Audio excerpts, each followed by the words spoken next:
I'm not a champion of Rockbusters, as you know, but I think it's overstayed its welcome. But I'm I think Carl's just giving the fans what they want here. Okay. It's a popular thing, isn't it? Got some good prizes. The press are behind it. Let me tell you what the prizes are. It's a dance music compilation, Cream Trance Anthems 2003. We play a lot of trance on the station. I put that on quite a lot and danced to it myself. There's the original motion picture soundtrack to the forthcoming film adaptation. When you've seen the film, I'm sure that will mean more to you. You like that, don't you? It's a good movie, yeah. Nicolas Cage playing himself and a twin brother.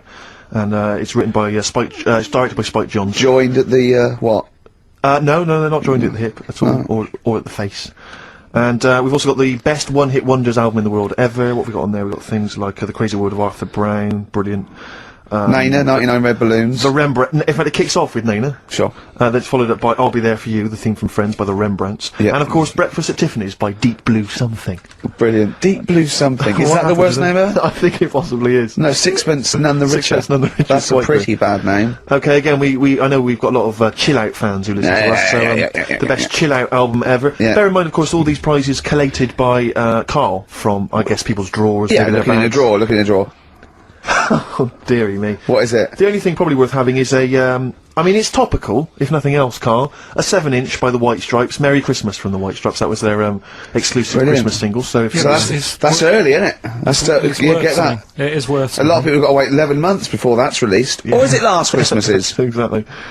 And I have never heard of this DVD. Go on. I like to think of myself as being fairly familiar with TV and films, but I have never heard of Stephen King's Rose Red. Welcome to DVD. A place evil calls home. And it's on DVD, it's certificate 12, so don't imagine anything too shocking. And it looks appalling. Is Rose Red Mansion truly haunted? To find out, Professor Okay, we've got the gist of it. They're not very good prizes, they're cobbled together, but if you've got nothing better to do, call in if you know the answers to these clues. It's Rockbusters. Let's not let them call in, Rick. Please don't let those people call in. No, they're not calling in, it's email only. Carl, don't interrupt me. I'm just... Ricky.gervais@xfm.co.uk. Email only. I can't stress that enough. We just don't want to speak to you people. Right, go on. Right, so I give some initials out and a cryptic clue, and it makes up the answer and that. Well, sometimes it does, yeah. Go on. There's two of them, there's a new aspect, which I'll explain about in a minute. The first one is, cryptic clue is, well, if he would have been wearing an helmet, it would have been alright. And the initial there is B, right? So, well, if he would have been wearing an helmet, it would have been alright. That's B, right? Band or an artist. Second one, why are them Jamaican fellas swinging fish around their head? Okay. Alright, initials... Just fills me with... DS. DS. Why are them Jamaican men swinging fish around their head? Alright? And the final bit to Rockbusters. It's a new bit. Last week I played you this.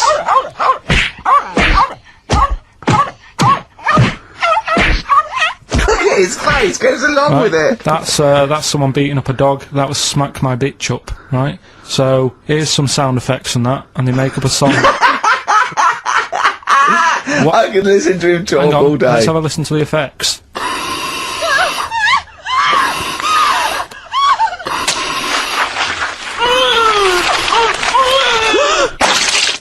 That's terrifying. Right, I told you not to play that one. It's rubbish. No one will get that.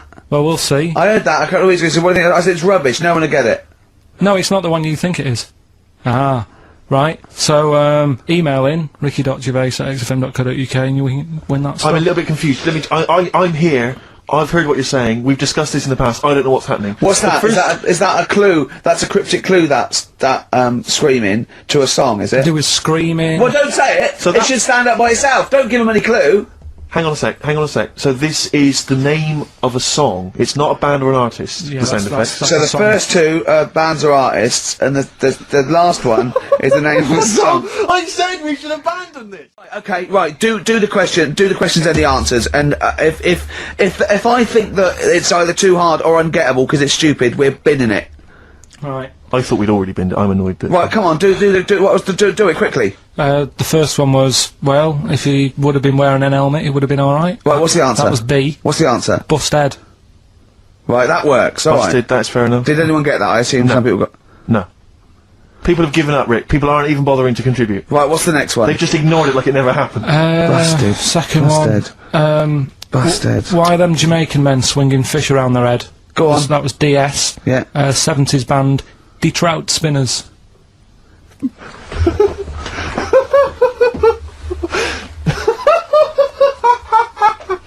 The Detroit Spinners have become the D-Trout Spinners. Yeah. Okay. Brilliant. And then the final bit, I'll play you some effects. Let's hear like them. this. Let's hear them. It's terrifying, Carl. It's Well, what's happened there? What was happening? No, what's the answer? That was Born Slippy. The woman was having a baby, the doctor tried to grab it, it fell onto the floor. That's in your head, Carl. That's just a load of screams. That's in your head. Oh. Do you know what? I haven't even got onto Born Slippy. I'm still on Detroit Spinners. Well, let's put a song, that's it. I don't know what to say.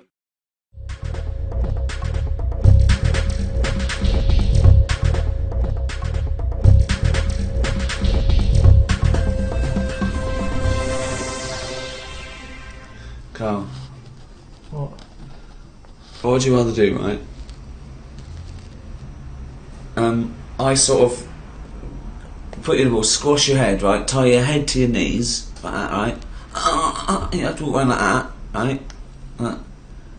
Until you're formed, totally formed. So that's like the rest of your life. Just keep that for a year in a cage, and your head's like these, right? You have to walk like that, going, right?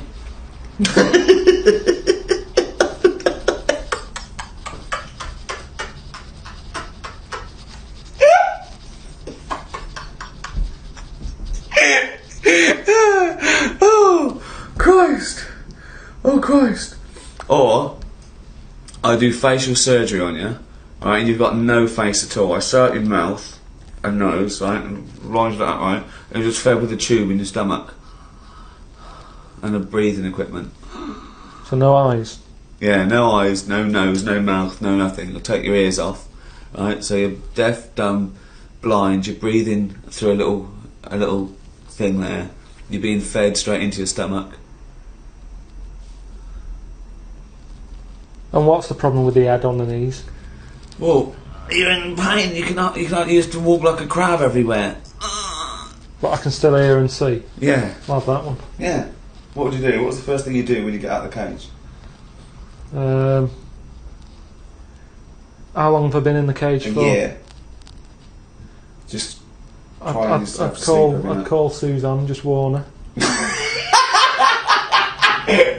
What would you say?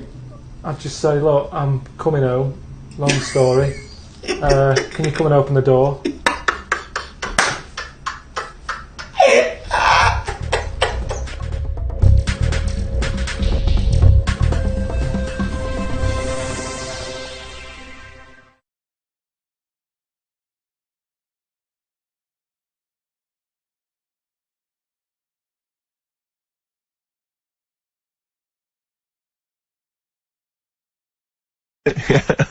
Yeah, it's too easy. I'll tell you something I do know. Go on. Right. But I can't really get a question out of it. Go on, just tell us. There's a shadow somewhere. It's already good, isn't it? I'm loving it already. No, right. There's a shadow. I think it was in America. Yeah. And it's on a quiet road. I'm guessing somewhere like Boston. That's what I imagine. Okay. Right? No. Somewhere like Boston, and people at night used to see this shadow moving about, and they'd go, "What's that?" Right? And it got known. The town, the little local town, got known for this shadow, but it didn't cause any problems. What are you talking about? It's just you've lost me. What are you talking about? Do you know, like, some places get famous, like Scotland's got the Loch Ness Monster and that, but it doesn't cause any. Yeah. But it doesn't cause any problems. It doesn't exist. Go on. Right? So there's this shadow walking about on the road. What do you mean? No, what's he again? Rubbish. Right? So it's Nonsense. walking about. Where did you read this? Where did you see this? It's walking about. This was on the internet, and I'm sure. Sorry, sorry. Right. I thought it was shite. I didn't know it was on the internet. Right, so this shadow is moving about, and independently of an object. Yeah, and the local mayor and that is like, yeah, it's a bit weird, but it's not harming anyone. The mayor involved. Was he elected to that post? Hey, mayor, we got a problem down here. Seems like a shadow.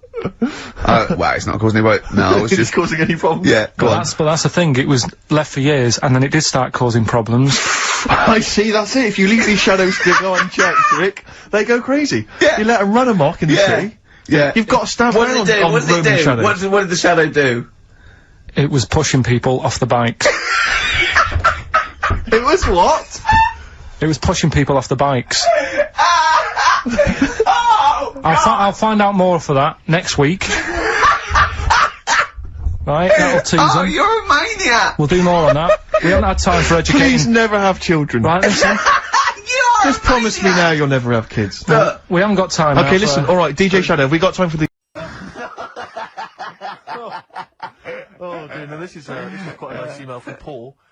He says, let Carl know that I have a Chinese friend called Oi. Imagine the confusing and amusing situations we get into. We're out and about in busy Soho. Does his surname come here? Lightning wit from Carl. That's Wait nice. till you're 30. Yeah, I know. Brilliant. Is that good? People love the webcam. I don't know what they're interested in, because all they get is a picture of Carl's big head. Is it? It's not a big, it's just round. Yeah. Oh. Got it right.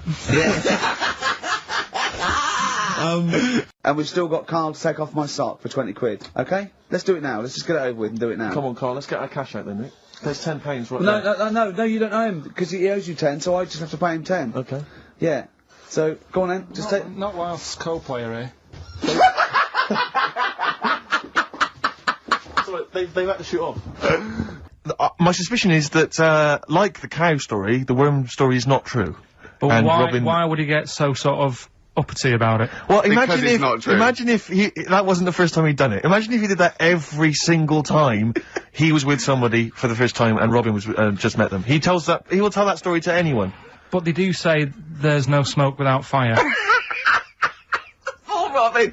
I also told him... That's a fable. I also told him... I mean, one of the other contestants on the Fat Club, Celebrity he is, Fat Club, isn't is another one is Jono Coleman. Oh, we love John. Now, Jono, I don't know, you know Jono, he's that guy who does, he used to be on TV, and I think he does a breakfast show on a rival station, doesn't he? He's happy, isn't he? He's so trivia, and he's a really nice bloke, Jono, It's but... funny because he does a breakfast show on Heart, which is wrecking his own.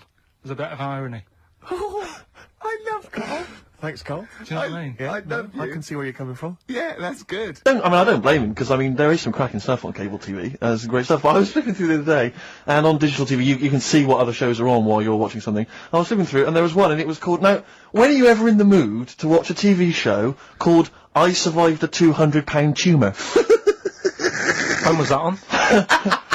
Because... No, it's just... They're two people. They're two people. Conjoined twins. Right, so these... they just happen to have a similar taste in clothes. Okay. Anyway, so they were doing all right, and it all went wrong when he crossed the road, got run over. The lad with two heads got run over. That's it. What? How is that Cheeky Freak of the Week? Just because he got my interest, and I kind of thought, why didn't he just look both ways?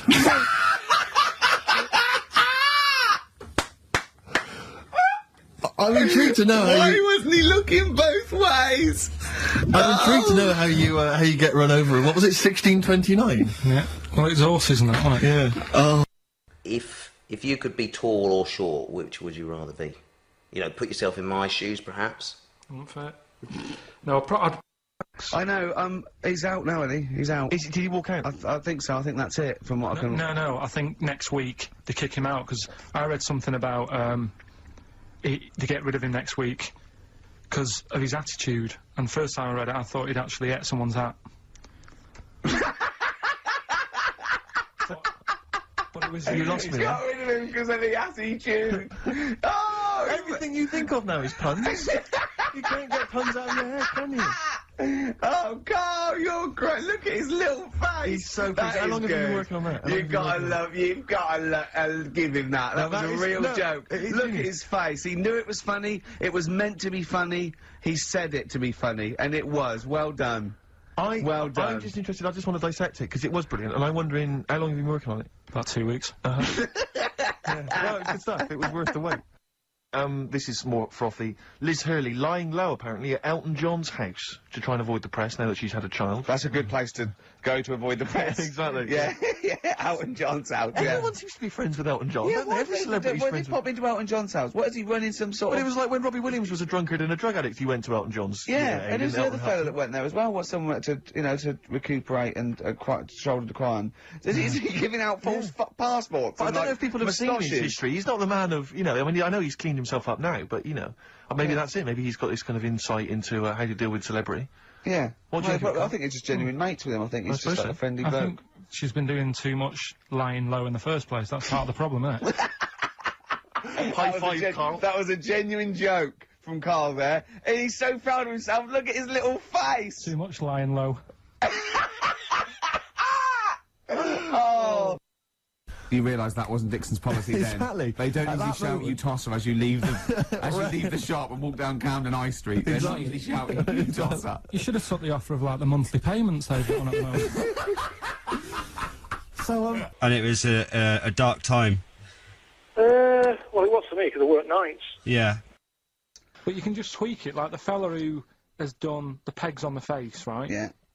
His name's Gary Stretch Turner, right? Right. So you're sort of cheating already if he's got a stretchy head, right?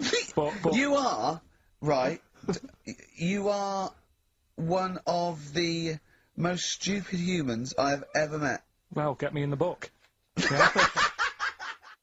Right, well, name some of the bands. Names of the bands. Niall,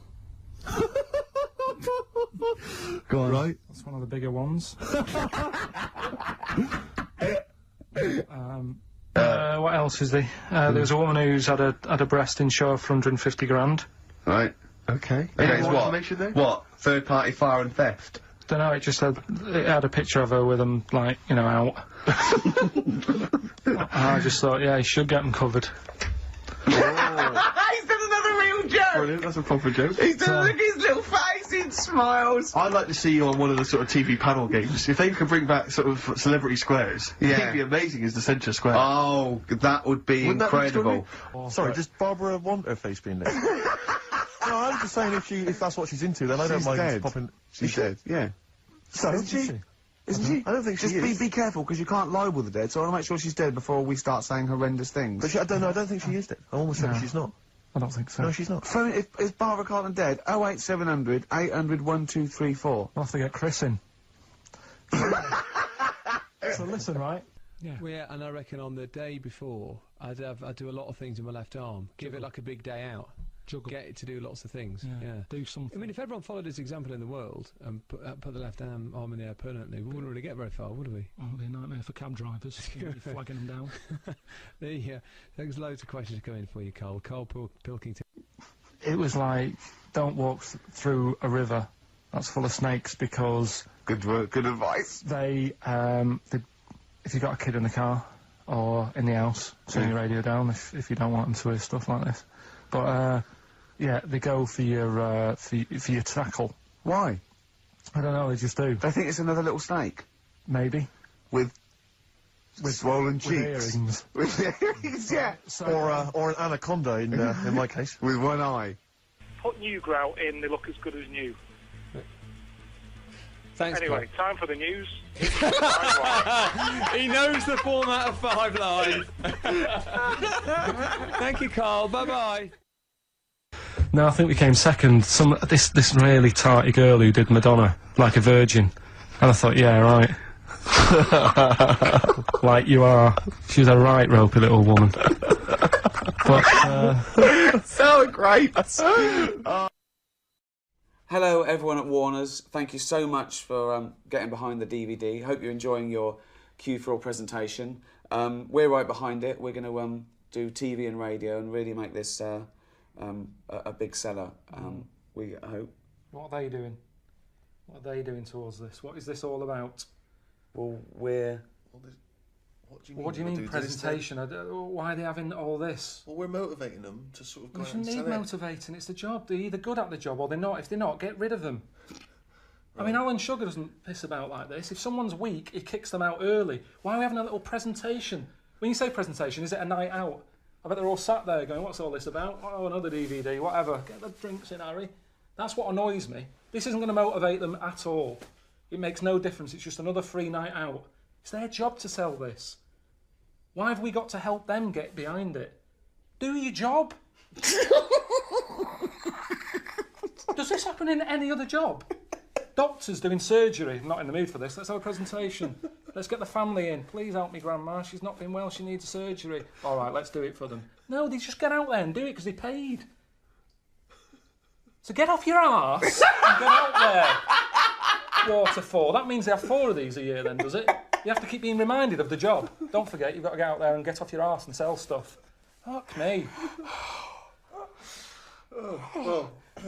So thanks very much.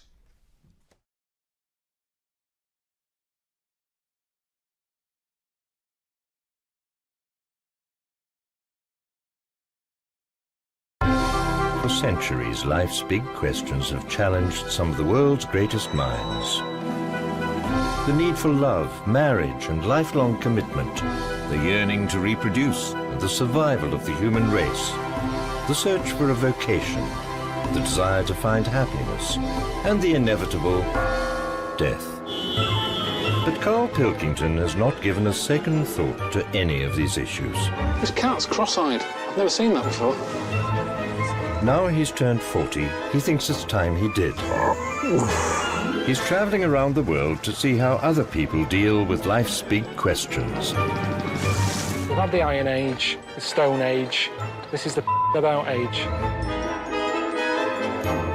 Karl wants to know why people get married. Just because 2 people love each other, they drag other people into it. Get on with it. He wants to find out if you need to have children. This is definitely confirmed that this is not for me, this, at all.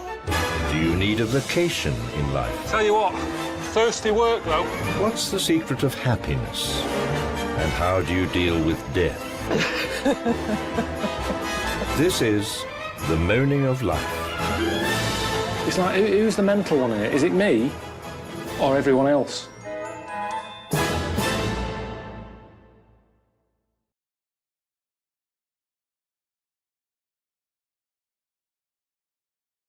We've just recorded T4. It's stressful for you, isn't it? Well, stressful. Yeah. Don't enjoy. You see, I've never done interviews for a job or anything. No. And that's what that feels like. You've got to impress them. It's that thing at the moment of a USP. What's your USP? Yeah. One of Suzanne's mates got a son. Yeah. Who's must be 16 or something. Yeah. Went for a job interview at Waitrose. That's what they asked him. What's your USP? Really? Stacking beans. Yeah. You don't need a USP for that. You didn't even want a job, did you? You didn't even go to school. Yeah, I didn't like school. There was no payback there for me at school. Of course, what education is the payback? They didn't teach me anything of any use. I'll tell you what they should do at school. I'll tell you where I learnt most stuff from. Go on. Bullseye. Jim Bowen. General knowledge. There's a maths bit in it where Spelling. you're adding up. Yeah. Spelling. Let's check it with Bully. Although current affairs would have them in trouble, wouldn't it? But you don't really need to know current affairs. I think Because they it gets in the way. change. They change. Yeah. And yeah. Are you listening, kids? You don't need to know current affairs. You don't need to go to school. You need to get Challenge TV. What advice would you give to kids today? Is someone watching there, you know, they're, I don't know, 13, 14, maybe worried about exams? What am I going to do? We're not worrying that much, are they? They're sat on the internet like that watching this. Turn that off from the start. That's a starting point. Okay, well, not yet though. Don't turn it off yet, because Uncle Karl is going to give you advice. I'll play a young kid, a young teenager, right? Right, and you've got to inflame my quest for knowledge, my quest for excellence, my quest for achievement. Okay, right? Right, Karl. Right. What do you think about when you sat there now? Just nothing. Just thinking that I wish I was sitting here more. In a way, I'm sitting here enough, and I wish I was sitting here more. Yeah, I couldn't handle a kid like that, to be honest. You're that gormless. I mean, it's today's youth like that. Don't give up. Don't give up. Okay. Okay. Right. What if I was like this? Right. Right. Right, Karl. I'm fed up. I don't want to do anything with my life. Life's never going to get any better for me. Well, maybe it isn't, actually. If you're like this... You can, because there's no point building you up and making you have this dream that you're going to be a professor or something if you look like that. There's more divs in the world at the end of the day. And sometimes we have to accept that there is kids at home watching this who are like that. They're probably going, oh, yeah, it's like me. They are like that, and they're not going to get anywhere. So there's no point building them up and saying, don't be like that. You could be a lawyer, you could be a solicitor. They're not going to be. There's a lot of idiots in the world. So, live with it.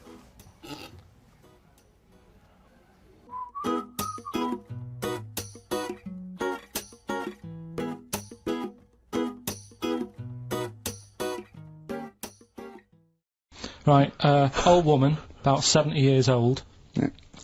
She's normally fit and healthy and stuff, nothing wrong with her, she's having a good life.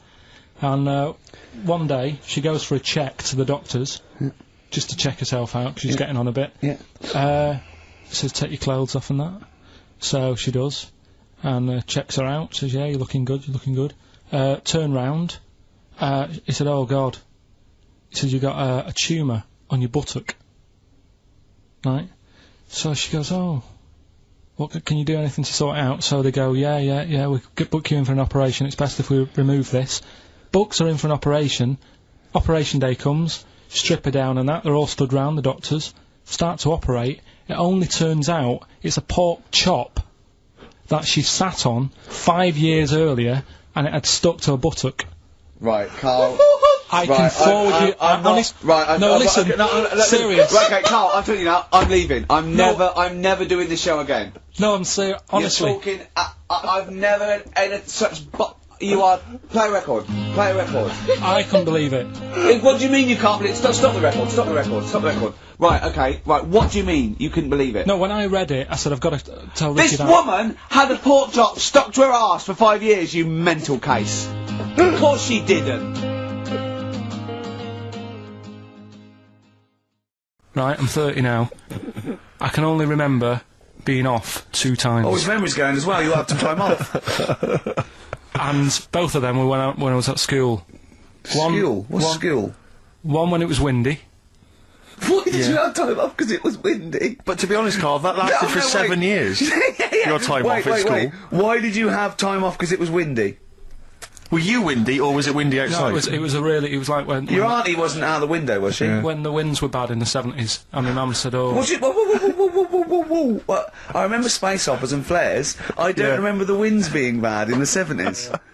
Well, my mum just said, you might get blown into the road, so don't do that. She had so much faith in you, didn't she? As a human being. Is that why she got fired from the pie shop? I'm not coming in today, I might get blown into the road. Oh, God. The funny thing it was, right, Steve, they had this thing going at school, because a lot of people used to wag it back then. Right? Used to what? Wag it, sort of not go in. Yeah. Right.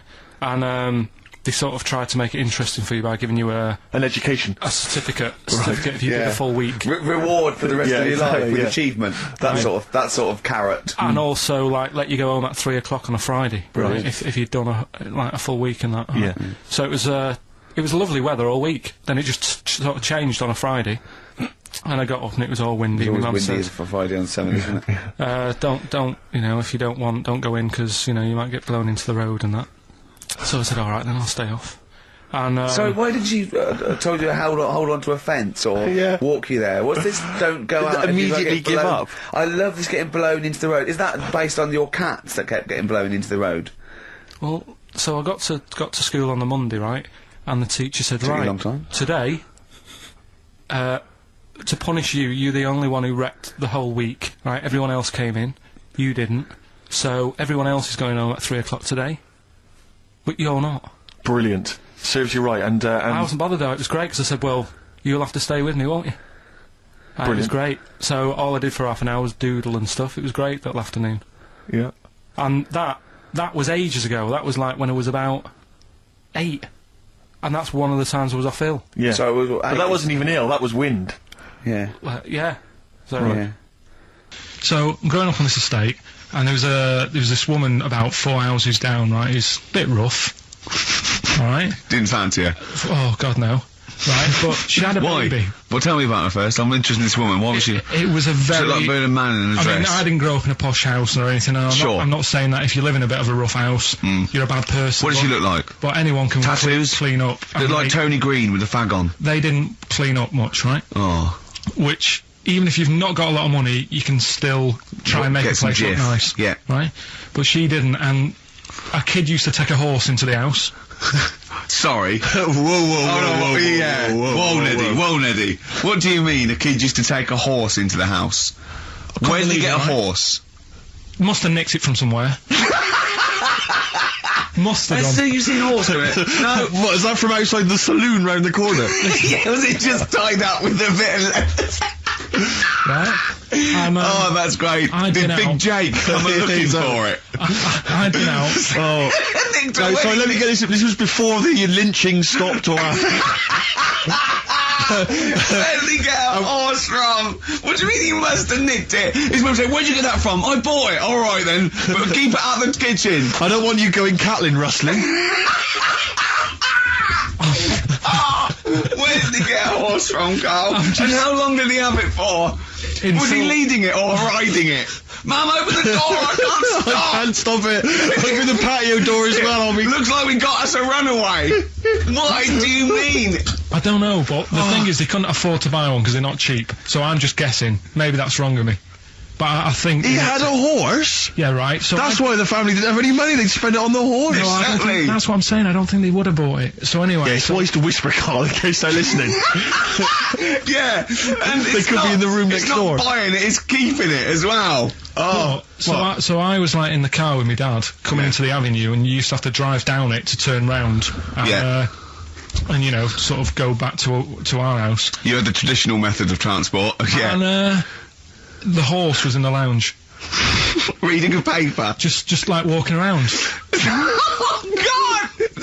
What? And when I was doing it, I tried to earn myself some money once by flogging little flowers in plastic cups. What? This is genius. It just keeps coming. What do you mean you tried to flog little flowers? What do you mean? Wait. Let's play a record. Let's play a record and come back to this, because this story's going to just unravel and unravel. It's going to go for hours. Let's play a track, deeper Carl. and deeper. It's like an onion, isn't it? We've created a whole world here where there's a man living with a horse. Just walking around the lounge. I come from the West Country, I've never heard anything like that. I just think of a big sort of like orange carpet and it's got a rediffusion telly and this horse going, I'm fed up in here. Exactly. This is really... I am not taking the rubbish out again. Yeah.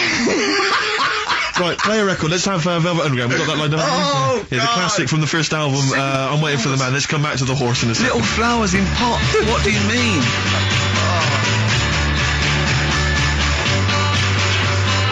Underground and Nico, which apparently peaked at a disappointing 171 in the US charts. Think of that. And that's obviously Lou Reed, the Velvet Underground, and Waiting for the Man. Yeah, great track. So we were talking, we were doing White Van Man, and we got onto genetically modified babies, but and somehow then Carl started telling a story about someone with a horse, and then he got onto, he was trying to make money selling flowers. Just do the flowers briefly. Well, hang on, I just want to recap slightly. So there was a family, and who had the horse in the family?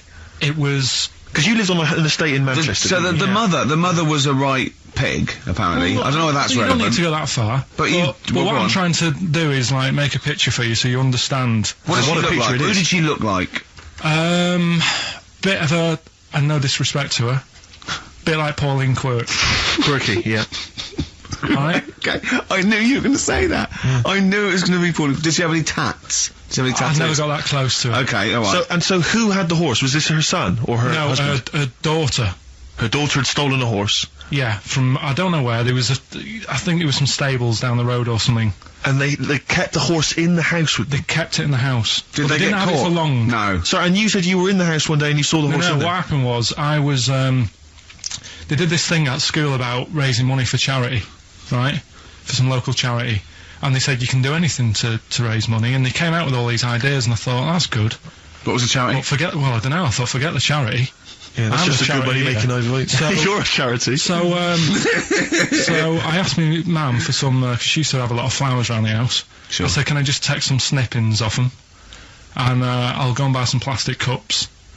And, got some soil out of the garden, planted the bits of plants in them. Yeah. Got a tray. Yeah. Had about 25 plants on it, selling them for 25 pence each. Excellent. Did you sell any? Yeah, so loads. Did you just cut? You didn't just cut them and stick them in the soil? Yeah, they wouldn't have survived. But I think people sort of thought, well, good on him for trying. But anyway, so I went round to theirs, because I thought their house could do with a bit of colour and stuff. Yeah. 'Cause it's a bit rough. So as I went... The horse went, thank God for that breakfast. They've been feeding me kitty cat. So I got up to the door, and they opened the door, and it was one of them houses where no carpet.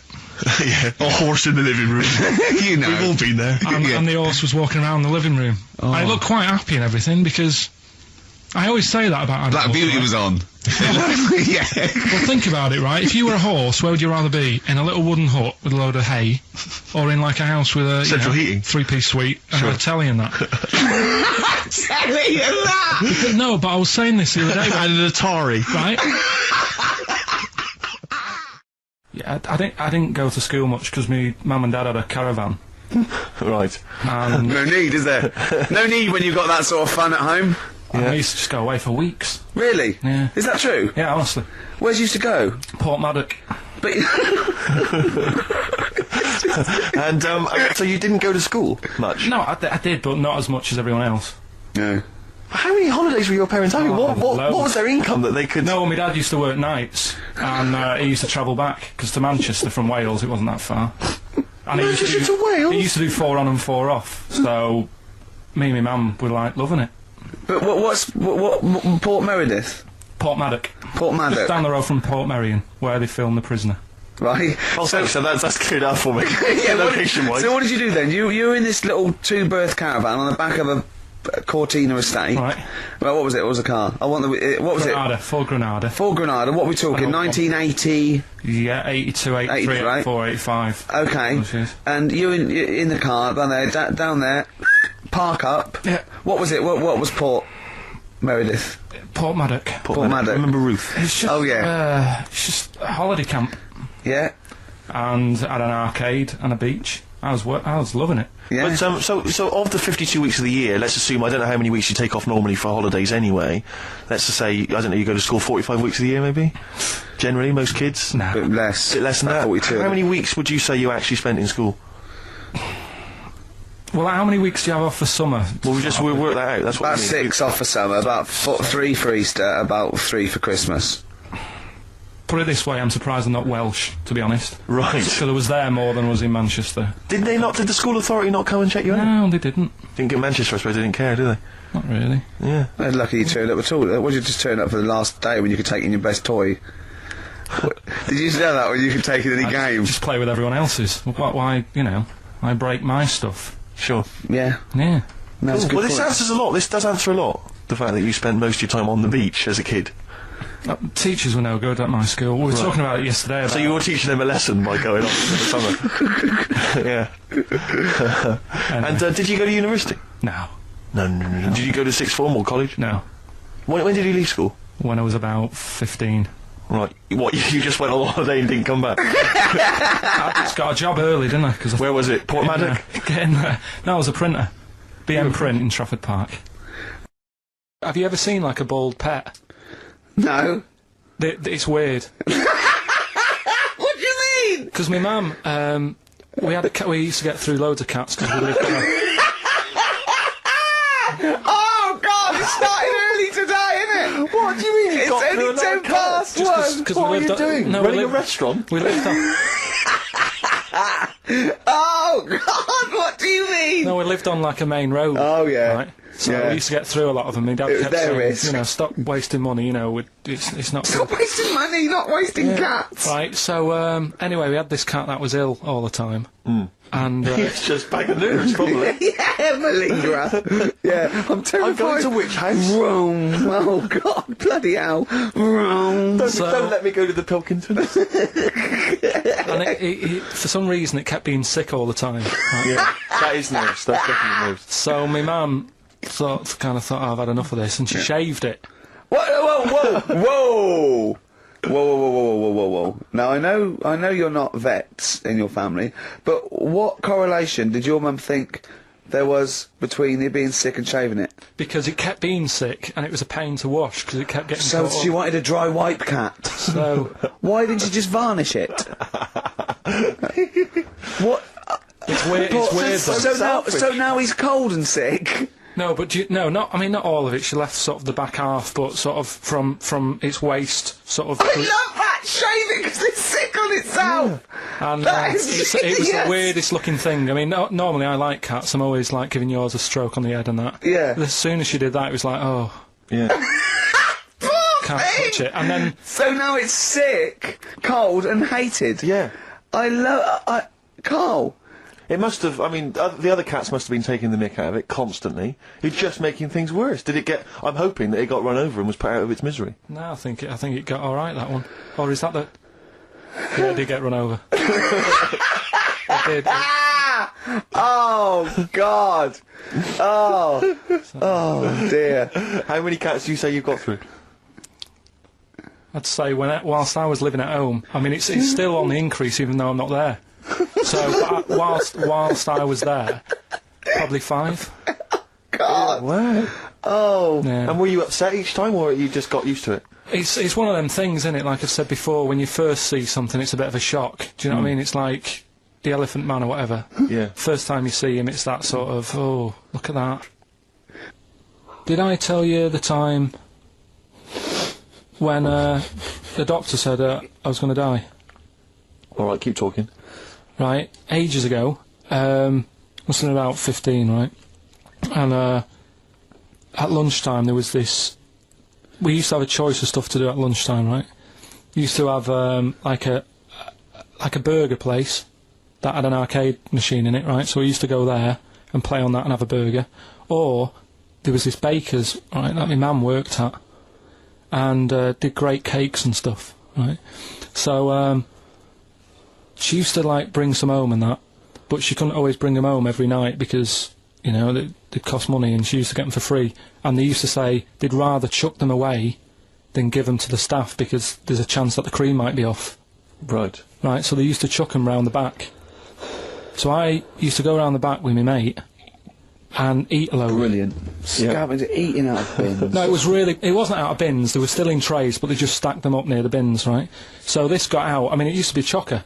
Once the school found out, everybody used to go there, and it'd be like, well, have a cake. The headmaster crawling through, fighting the kids off. Right, so I'd have, you know, you'd just eat, I don't know, 6 jam donuts or something, and then you'd spend your dinner money on the arcade machine. Brilliant. Right? So it was a good afternoon, really, right? So you'd do that, and this one day I must have had 6 or 7 jam donuts, a few Congress tarts. What's a Congress tart? I love them, I can't get them in London, right? So I'd have some of them. If anyone can get a Congress tart for Carl in London, please let him know. So anyway, this day, that was just a normal day. Do you know what I mean? You'd once, twice a week, you'd have a load of cake. In your life, yeah. Yeah, So normal anyway- day in your life. Were the frog boys there with the webbed hands and the big heads? So- and the horse in the settee? Yeah. But the day after one of these days, I had really bad cramp in my belly. Right? Okay. I was like in agony, could hardly walk. So I said to my mum, oh. You could hardly stagger to the free cakes. So I was in absolute agony. I said, I don't like doctors, but you'll have to get a doctor in because I don't know what it is. I can't walk. She gets the doctor round. I won't say his name, but he said, well, doesn't look like he's got long left. Blimey. So I was a bit like, hang on a minute, I've only had a few cream donuts. Yeah. My mum was panicking. Sure. He went, my dad came in from work. She said, oh, something's really bad with Carl, I think it's serious. You know, the doctor said he ain't got long left. So he said, what? He said that and just left? So she said, yeah. He said, I'll have to call him then. So he called him up, said, what's all this about? You know, Carl hasn't got long left, how long's he got? So he goes, oh, I was only messing. It's just had some bad cream. Can you believe that? Well, the thing is... I like the fact your mum didn't ask any questions. I know. She didn't but go she into doesn't. detail. Well, can you explain more, Doctor? No, I got to shoe off. But she doesn't. She doesn't like talking. you know, I don't want to diss you or your family, but I imagine if I was there, I'd have known the doctor was joking. Yes. That's all I'm saying. I mean, I sound very arrogant there, but I imagine he went, what's he been doing? I had about 6 cream cones. Oh, right. Oh, wow. He hasn't got long to live then. I'll see you later. That's what I think the doctor did. Yeah. I just love the idea your mum just let him go. Yeah. Terrified, thinking, well, I'm not going to probe him. He's that's it then. Dad comes in. Hi, honey, I'm home. Anything happened? The doctor said Carl's going to die and then left. Go on. Watching a programme yesterday, and it was about these Japanese snow monkeys. and it was all about how animals learn things that aren't instinctive, particularly sort of primates, because they see other people doing it, and they start a culture, and they can pinpoint when one monkey first went down and got in the hot water springs and stayed there because it was hot, and the others copied them, and now it's part of almost a culture, you know, that won't be handed on because it's not instinctive, but has to be learnt each time. And you know, and they groom as normal like other monkeys, right? But they're really intelligent, and obviously the reason they groom other people, other monkeys, is because they eat the mites. But also the monkeys have learnt they like being groomed. Okay, so they showed this one monkey. It went to a deer. Okay, and it was grooming this deer to get its mite off it, right? But then it didn't eat it. It held it in its hand. It went over to a monkey, put the mite on itself to show the monkey it had a mite, and got a free grooming. That's extraordinary. That's extraordinary. That is because it gave up the food, knowing that if you put one there, this monkey would look for mites on it, and it would get a free grooming, and it was like having a little massage. What do you think of that? It's not bad. I've got some better stuff coming up later. On Monkey News, on the official. Yeah, Monkey do you News. see that? Do you see what mine though? Mine's true. I mean, that's an interesting and extraordinary. It actually happened. It's discovery. social behaviour amongst primates. So I saw it. I saw it. It was, you know. Did it rob a bank, Rick, at any time? It didn't rob a bank, and it didn't open a hairdresser's. So that's what you're letting. That's what you're letting yourself It's down. not. It's not quite good enough, is it? My Monkey News. No, I got some. See the difference where I named the species, explained it slightly, told you an interesting fact, as opposed to there's this monkey, right? And look at him looking at you. Yeah, he's not interested, Rick. Can I tell you now? Can I try and describe for people the face that Karl has? I'll tell you what it's like. It's like if you draw some eyes, a nose, and a mouth on a balloon, and then inflate it to about half full. That's what Karl's face looks like. That's what his head looks like. It looks like a face you've drawn on a balloon. Very small, the rest of the head huge. It's just that today I'm a bit tired, right? That's one thing. Why are you a bit tired? I just haven't been sleeping, right? Why not? I don't know. I've got a lot going on in my head. Oh, if this would be like The Simpsons, if we could actually look in there, there would be two monkeys grooming now. Plus, you've been talking about, like, stuff that I can't relate to and that, so I'm... writing poetry? Like what? Reading books? Yeah, doing poetry and stuff. I never did any of that. What did you do? Well, at school they didn't bother. They tried to get us to write more, right? Right. By, giving you a pen? Well, they used to give us these school diaries. Yeah. Little red book. And it was a way that they kept an eye on what you were doing out of school hours. Right. So some kids would write down, you know... Stole a bike. Yeah, burn a house down. Yeah. But when I was at school, around that sort of 12 age, I didn't get up to much. You have no money, there's no what you can do.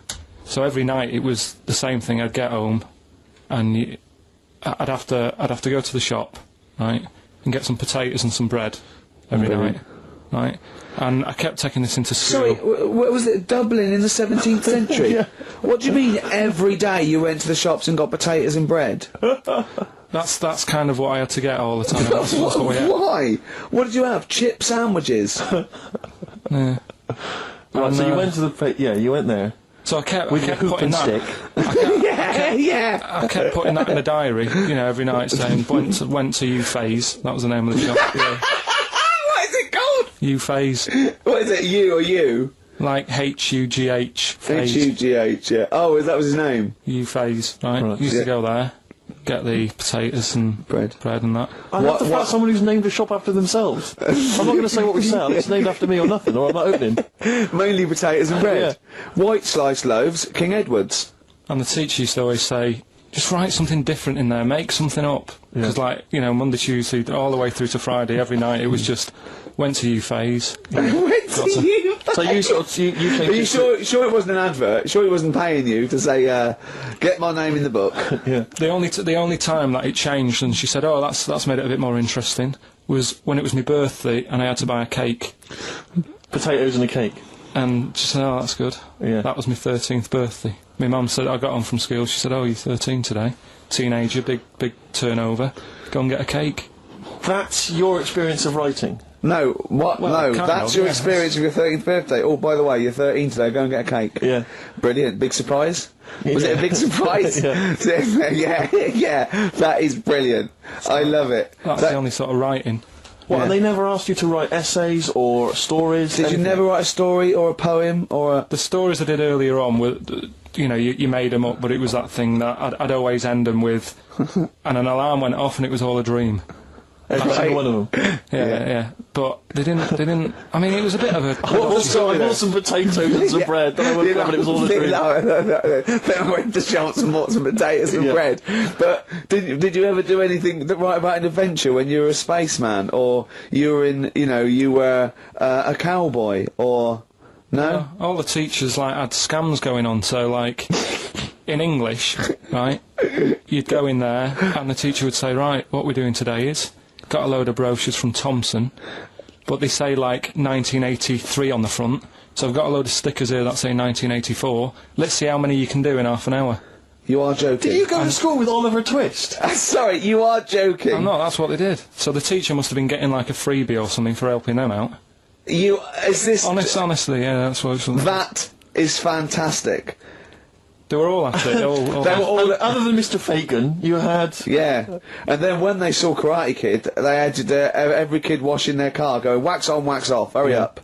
Yeah. I'm teaching you something. Wax on, wax off, paint the fence. So I'm just saying, that's why I'm a bit quiet, because you're talking about stuff I can't relate to.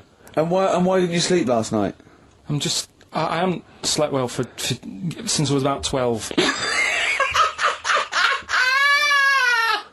Do you sleep well, Steve? Oh, wait, you can't let that go. I haven't slept well since I was 12. What do you mean? Do you know, a proper... I used to love going to bed as a kid. Yeah. Whereas now it's am I going to sleep tonight? And I sort of wake up about 4 times. Right. Whereas when you're a kid, I remember really loving, going to bed. There was one time where I actually laughed myself to sleep because I couldn't believe me luck. Is something wrong with him? What do you mean you laughed yourself? I've never had it when you're really tired and you get in bed and the pillows feel it's all cold. Yeah, and it's I can't believe this. Yeah, and it happened twice. Once when I just went to bed and I was really looking forward to it, and also when I helped my dad out once, through the night. He worked at this paper company, right? And I helped him out, and I got in at about 4 in the morning with him. Got in bed.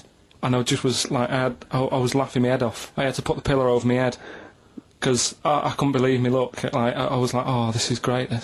I'm going to sleep. I just have to say, life up north is so extraordinary. No, but you must be the easiest kid in the world to please. No wonder she knew she could just go get a cake. It's sort of what was he expecting her to say? He were expecting an extra hour in bed, but we got him cake as well. Go to bed without any supper. Brilliant. Brilliant, yeah. Your own bed. How long was it before you got your own? What did you used to do before? Just some straw in the corner? No, it's just that thing of when you're really tired and... And do you ever do this with Suzanne, though? Do you ever laugh yourself to sleep with her? No, that's what I mean. She can't sleep because you're chuckling away. I don't know what's up with me. I've got a lot going on. Carl was in Heat this week, and they mentioned that he does this thing on Sky. What is it? It was... this thing with Richard Bacon, some programme about watching telly, and you just talk about what you're watching and that. And he was annoyed because he said because his parents are out, and so he's not doing it. He's not going to turn up because they mentioned it in Heat. And so his parents might watch? Yeah. Why are you worried about that? I don't like them watching stuff, do I? I told you, it dates back to when I did Little Donkey at school. I don't want people watching me. What's that? Just renew us on Little Donkey? What happened? It was just, I was there to play the drums and that, in We Three Kings. I was loving it, I got a bit carried away. How old were you? About 13, right? Really? Probably. Yeah. About 10 probably. Yeah. 6. Between 6 and 13. Where old were you? What school were you at? Okay, you were playing Little Donkey. Yeah. So, and, no. No, but it was one of them schools where everyone sort of was in the same one. Do you know what I mean? Oh, a Manchester school. Just the one classroom. Well, it's like... sweeping chimneys in the day and then 1 hour of learning. What are you talking about? What school were you at? Was it infants, junior or secondary? They didn't really do that. It was what one way... What do you mean? You did that? They still have to abide by the laws of the land in Manchester. No, but it was a lot more... Like you had infants, but you also had, the older lot. There was kids there when you're in the younger year and that, you'd see kids and you go, Talk English and use terms that people do when they're talking about schooling. I don't even want to talk about this. No, how old were you? What? Oh. I'm guessing maybe 6 or 7 or 8. So you went from 13 to 6? Yeah, but like I say, it's hard to remember because... Imagine if you were giving evidence in a trial. Yeah. How old were you? I don't know. Yeah. I mean, I don't know. I can't really narrow it down other than 7 years either way. You know, theoretically, yeah, he could get called up for jury service. Right, you're on...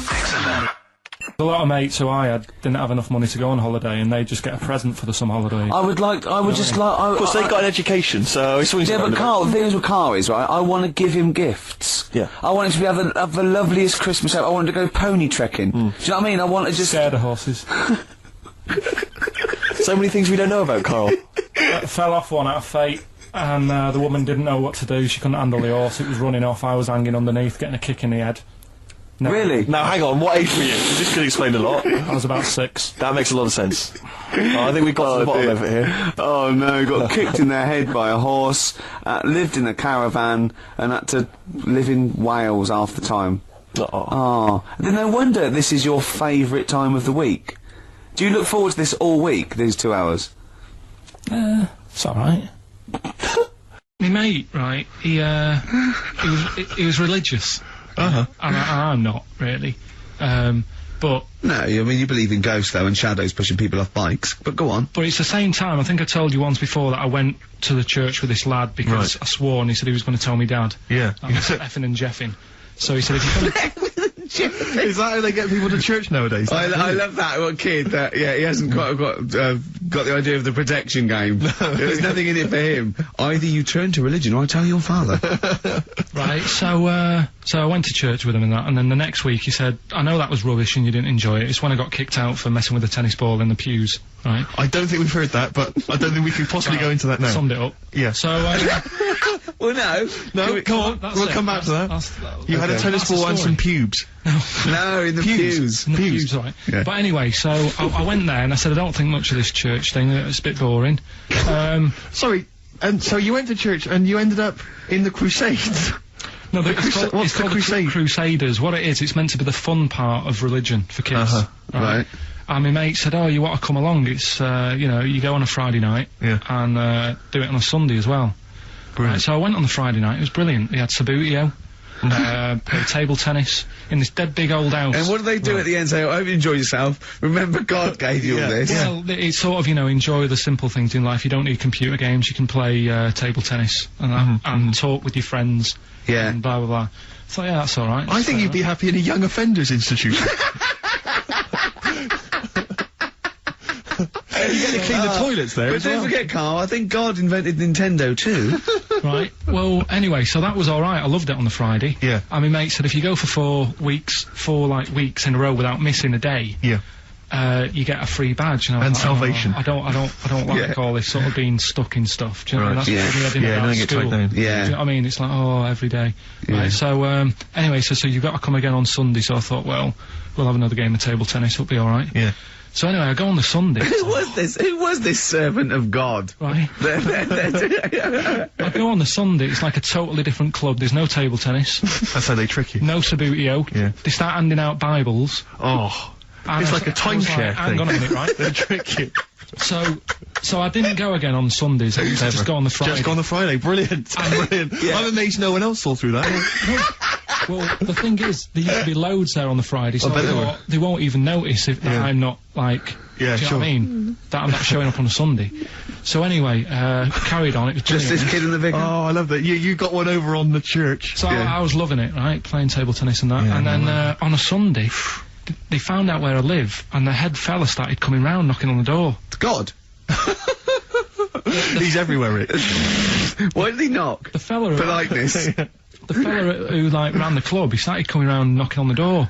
And I saw him coming up the path, and I said to my mum, oh, it's the fella from the Crusaders. Yeah. She didn't even know what I was... No. She thought like, you were off nicking hubcaps and stealing cars. She didn't have a clue what I was talking about. You've been going to church? I don't believe it. Little bleeder. That's not how we brought you up. So, I said, look, just tell him I'm not in, tell him I'm not in. And she had to keep doing this, and they were coming round every Sunday to try and make me, like, go on a Sunday. It was really important that I went and that I was abusing the system and all this. Anyway, I didn't go. And then... Why didn't they just tell you on next time you turned up on a Friday? Yeah. No, well, because there was so many people there on a Friday, you just get mixed in the crowd. Yeah. Right? It was jammed. It was well popular on a Friday. Yeah. Yeah. Right? But anyway, on one of the Sundays, it was quiet for a bit, and they stopped coming round. So I thought, right, I can go out again, right, on a Sunday, because I used to avoid hanging around the house in case... What sort of reign of terror is this? Incredible. Right. So I thought, It's like the Spanish Inquisition. So I thought, great, they forgot about me. Yeah. Everything, I can carry on in sort of normal life now. Yeah. And I was playing out in the avenue. Fella comes round. And he goes, there you are. You know, you're always busy on a Sunday. You enjoy Fridays and that, don't you? I was like, yeah. He goes, well, come on, you've got to come with me. And I couldn't get out of it. No. You know what I mean? It's like, what could I say? Charlie says. Right? Yeah. So, anyway, he nearly killed me in a car crash. So that was the excuse I used next time. He had a Mini, right? And he was driving us there, and he hit the curb, nearly sort of turned over the Mini. Right? There was like 3 of us in the back. So I said... Is that a record? So... Next time, he came round to pick us up, I said, look, really enjoyed it and that. I said, but ever since that journey, I really, you know, I don't want to get in the car with you again, because it scared me a bit. And I said, all right then, I didn't have to go again. That's all right, isn't it? That's extraordinary. Yeah. He almost killed you in a car crash. It's a parable. Thank God no one was hurt. Yeah. I remember that... Your life moves in incredible ways. Yeah. Rather like God. Yeah. So, they're probably round there now, aren't they? Going, is he coming tomorrow? So, would you like to start on your, to Steve, because I've heard all these. Well, we won't do them all. Well, we'll start off with the Mr. Freeze. Tell Steve the story of Mr. Freeze. This is the first time he nearly died. This is the most serious of the lot, really. So, what it was, do you know, like, I don't know if your mum and dad did the same thing, but, like, they do the weekly shopping on like, a Friday. Yeah. So when you got to Thursday, there wouldn't be much stuff left in the cupboard. It'd just be like, you know, your Jacob's crackers and stuff like that. So when they'd been to the supermarket and they came back, I was like, you know, what's that saying? Like a pig in... You know, I loved it. It was like loads of food coming in, loads of biscuits. What is that saying? He nearly said pig in shit. Right. Is that the saying? Yeah. Right. So yeah, all this food comes in. Thank God he didn't. Otherwise he'd have been in trouble. That's true enough. Because he's culpable for our actions, because he's the producer. So technically, that twat's in charge. Go on. Right, so anyway, so there's loads of food, and I'm like, oh yeah, look at this, and chocolate biscuits, and, you know, penguins and stuff. Bacon. And bacon. Just in case, you never know. So anyway, my mum and dad's putting the food away. Me and our kid are like, he's already grabbed something, gone back upstairs. It's like feral children. It's like a quest for fire. And then they run upstairs. What did he just sit under the bed, gnawing at some sort of pig's trotter? So I saw, do you remember Mr. Freeze Pops? I do, yeah. So they're kind of like popsicles, icicles. Yeah, but really long, like a foot long, right? Yeah. So I thought, I'll have one of them, so I grabbed it. Went for the nutritious stuff first. Absolutely. And like, my mum and dad are putting the stuff away and what have you. And I rip it open and knock it back. Right, straight away, just right back like Swallow that. Swallow it, yeah. But it went down the wrong way, right? So what, down your shirt? So I was like, oh God, I can't breathe. And my mum and dad didn't even know what I'd ate. Do you know what I mean? I ate it so quick. Yeah. And I'm sort of tapping my mum on the back, going, she's going, oh God, you know, he's choking again, because I was always choking. If it was one thing, I don't know if I've got like a small throat, but I mean, even Ricky knows, I can't drink that much, can I? Yeah. Do you know, or eat pebbles. I'm not a quick drinker, I'd always, I think I'm scared of like, swallowing stuff. Yeah. And it was like bottle tops and mint imperials and stuff. I was always choking on stuff. So anyway, she's going, oh God, what's he picked up on that now? Drop it! So, and hit his nose with a stick. So I was going, oh, I'm choking. At this point, my dad had like, I think he'd put his share away, you know, his food away, and he'd gone his share! I love it! Yeah. He'd gone to watch, like, Winner Takes All or whatever, in a lounge, and I was in the kitchen, and I was starting to, like, I didn't care anymore, do you know what I mean? I just got to that point where I wasn't struggling anymore. You just thought, I'm done for. I just was, like, falling to the ground. And my mum's going, you know, get in here, I think it's serious. My dad comes in and sort of starts shouting at me, saying that's what you get for being greedy. He didn't even know what I'd eaten. Well, it was the moment to teach you a lesson, certainly. So he's there like that, and my mum's going, oh, look at him, and my lips were going purple, and my eyes were rolling into the back of my head. You look like Marilyn Manson. And, so anyway, she grabbed me from behind and did that fireman thing. The Heimlich manoeuvre. Yeah. And, you know, winded me, and it came up, and I was alright. What, the whole popsicle came flying back out? You see, that's what I don't understand, because there was nothing there. No, just a little bit. No, it swells up, doesn't it? Because it irritated it. So it went down this sort of like your epiglottis. It went down the wrong way, like it went into your air canal instead of your throat, and it sort of spasms, and that's the fear. You just got to calm it down and relax. So in time, I would have been alright. Yeah, anyway. you don't. Well, no, you might have. So that's so hang on. one. No, but the weird thing is, like for like 3 days after that, I felt like a sort of special person. I went to school. I'll say nothing. I did full days. A special needs person. Yeah. I went to school the next 3 days after that. I didn't like wag it or anything. I did full days. I love that. 3 days turned over into yeah, exactly. After 3 days, you thought, screw it. Yeah, well, did a quick history exam. But have you ever had that where you've like felt like I've been given another chance here? Right, next one. That's popsicle. That's popsicle hell. We call that. Right, next one. Which one's the next one? Oh, what about your paper round? Right. Can I ask very quickly, did your life flash before your eyes like they say it did? No, I just sort of went really calm and like, I'm ready for this now. Right. I wasn't bothered, do you know what I mean? You had no regrets? No. It was weird. It was really weird. Yeah. But anyway, the paper round one. Paper round, I'd still say it's the best job I've ever had. And he means it! No, I really enjoyed it. It's like, you know, you don't have to work with anyone else, right? So you make your own rules. Just think of that. You know, you sort of You're spreading information to people, vital information. Giving a service, and no one else is around, you know, you can just do what you want and think about stuff whilst you're cycling around on your bike. It's really good. Yeah. So anyway. Imagine the stuff he's thinking about when he's riding around his bike. So getting in the head of a salamander. So anyway, I loved it, and even though I only got like 50p a day, right, no matter what the weather was like and stuff, I used to get up at 4:30 and go and do the round. And why'd you get up at 4:30? Because I wanted to watch the Pink Panther at 5:30, so I wanted to get me paper round done. I said, why didn't you watch the Pink Panther? And then do the he went, I can't sit there thinking I've got my paper round to do.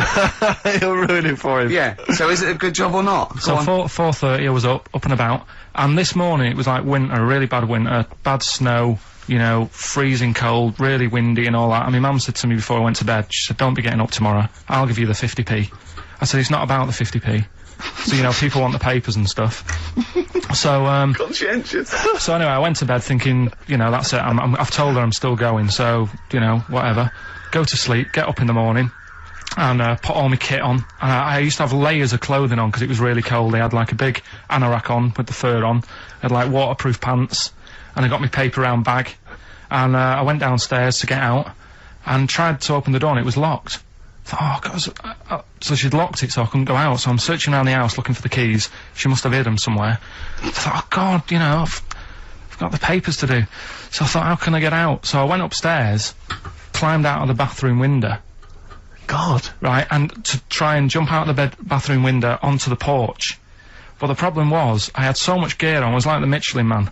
So I could hardly move as it is. Yeah. And I'm trying to get out the window, and I'm like, trying to stretch down like that, get my foot on the porch, and my bag got caught on like the hook of, do you know, like how you have a hook so you can put the window open? Right, yeah, the little arm goes on. My bag had got caught on that. I was holding onto the wall and my foot on the thing, so I couldn't sort of pull it away in case I pulled it away and then fell on my head. Yeah. So I'm stuck there. Dangling. My dad comes back from working nights. Yeah. He thinks I'm a burglar. Gets out his gun. So he's shouting and stuff, going mad and going, Dad, it's me. And he had to give us a hand using a... He's heard that wily trick in Manchester before. He had to help me using a washing prop thing. A big stick. What did he do? Well, he said, just hold on for your dear life, and I'll sort of push the paper bag off the hook. Why didn't you go upstairs and sort it out? It was at that point where I was in the middle, there was nothing you could do, do you know what I mean? It's at that point where you've just got to make a decision. Yeah. And by the time you go upstairs, who knows what might have happened. Sure. Do you know what I mean? You've got to act there and then, no messing around. Yeah. So and you could hear downstairs, now here he is, the Pink Panther. Yeah. Dad! Hurry up! Panther, ever so pink! Oh. So that was close to death, because I must have been about 30 foot in the air. Yeah. And I would have, that would have been nasty if I fell to the concrete paving, so... Well, there's more to come. Should we play a record and come back to this? Because he's got more. Oh, yeah, no, there must be one of them where you did fall on your head. This is the one I'm waiting for. There's got to be one. That would explain so much. Yeah. I nearly broke my back. Jeez. Once. My dad said, I bet I can't kick me height. And I said, I bet I can. And, I don't remember this. You didn't tell me this one. I bet you can, what? I was in the garden, summer's day, and it was that era when, like, doing kung fu and all that was really popular. Sure. And I was, like, messing about in the garden, punching the tree and stuff. And my dad said... What a kid he must have been. My dad said, I bet you can't kick your height. Kick your height? What, you mean kick as high as yourself? Yeah, so I must have been, like, 5 foot or something then. And I said, of course I can. So I bet you can't. But instead of doing it on the grass, I did it on, like, the concrete bit. Kicked it, actually did it. I went, there you go. But didn't, like, get my foot down quick enough and land on my back. You paused to say, there, I've done it. Yeah. As opposed to putting your foot back on the ground. And landed on my back, and I'd still get back trouble now. Do you? Because they say that, don't they? So, to cut a long story short, he gave me about 4 or 5 near-death experiences, and he went, and the whole point of this, he went, so that's why I think I'm going to die of something horrible, like cancer. And I went, why? He went, right, you ready for this? Yeah. He said, well, I don't check my balls. Wait. He said, I don't like the feel. Karl, have you ever logged on to Friends Reunited? It was the site that everyone was talking about last year. No.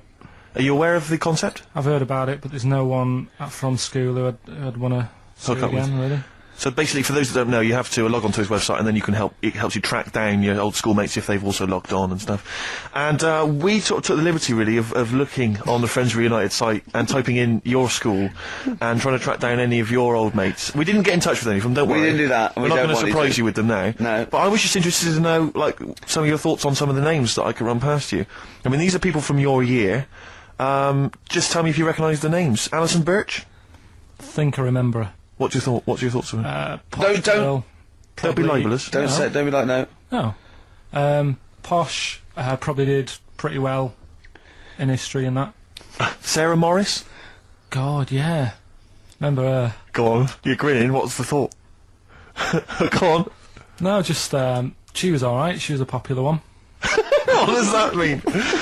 She was nice. Yeah. Okay. Okay. What about Darren Buckley?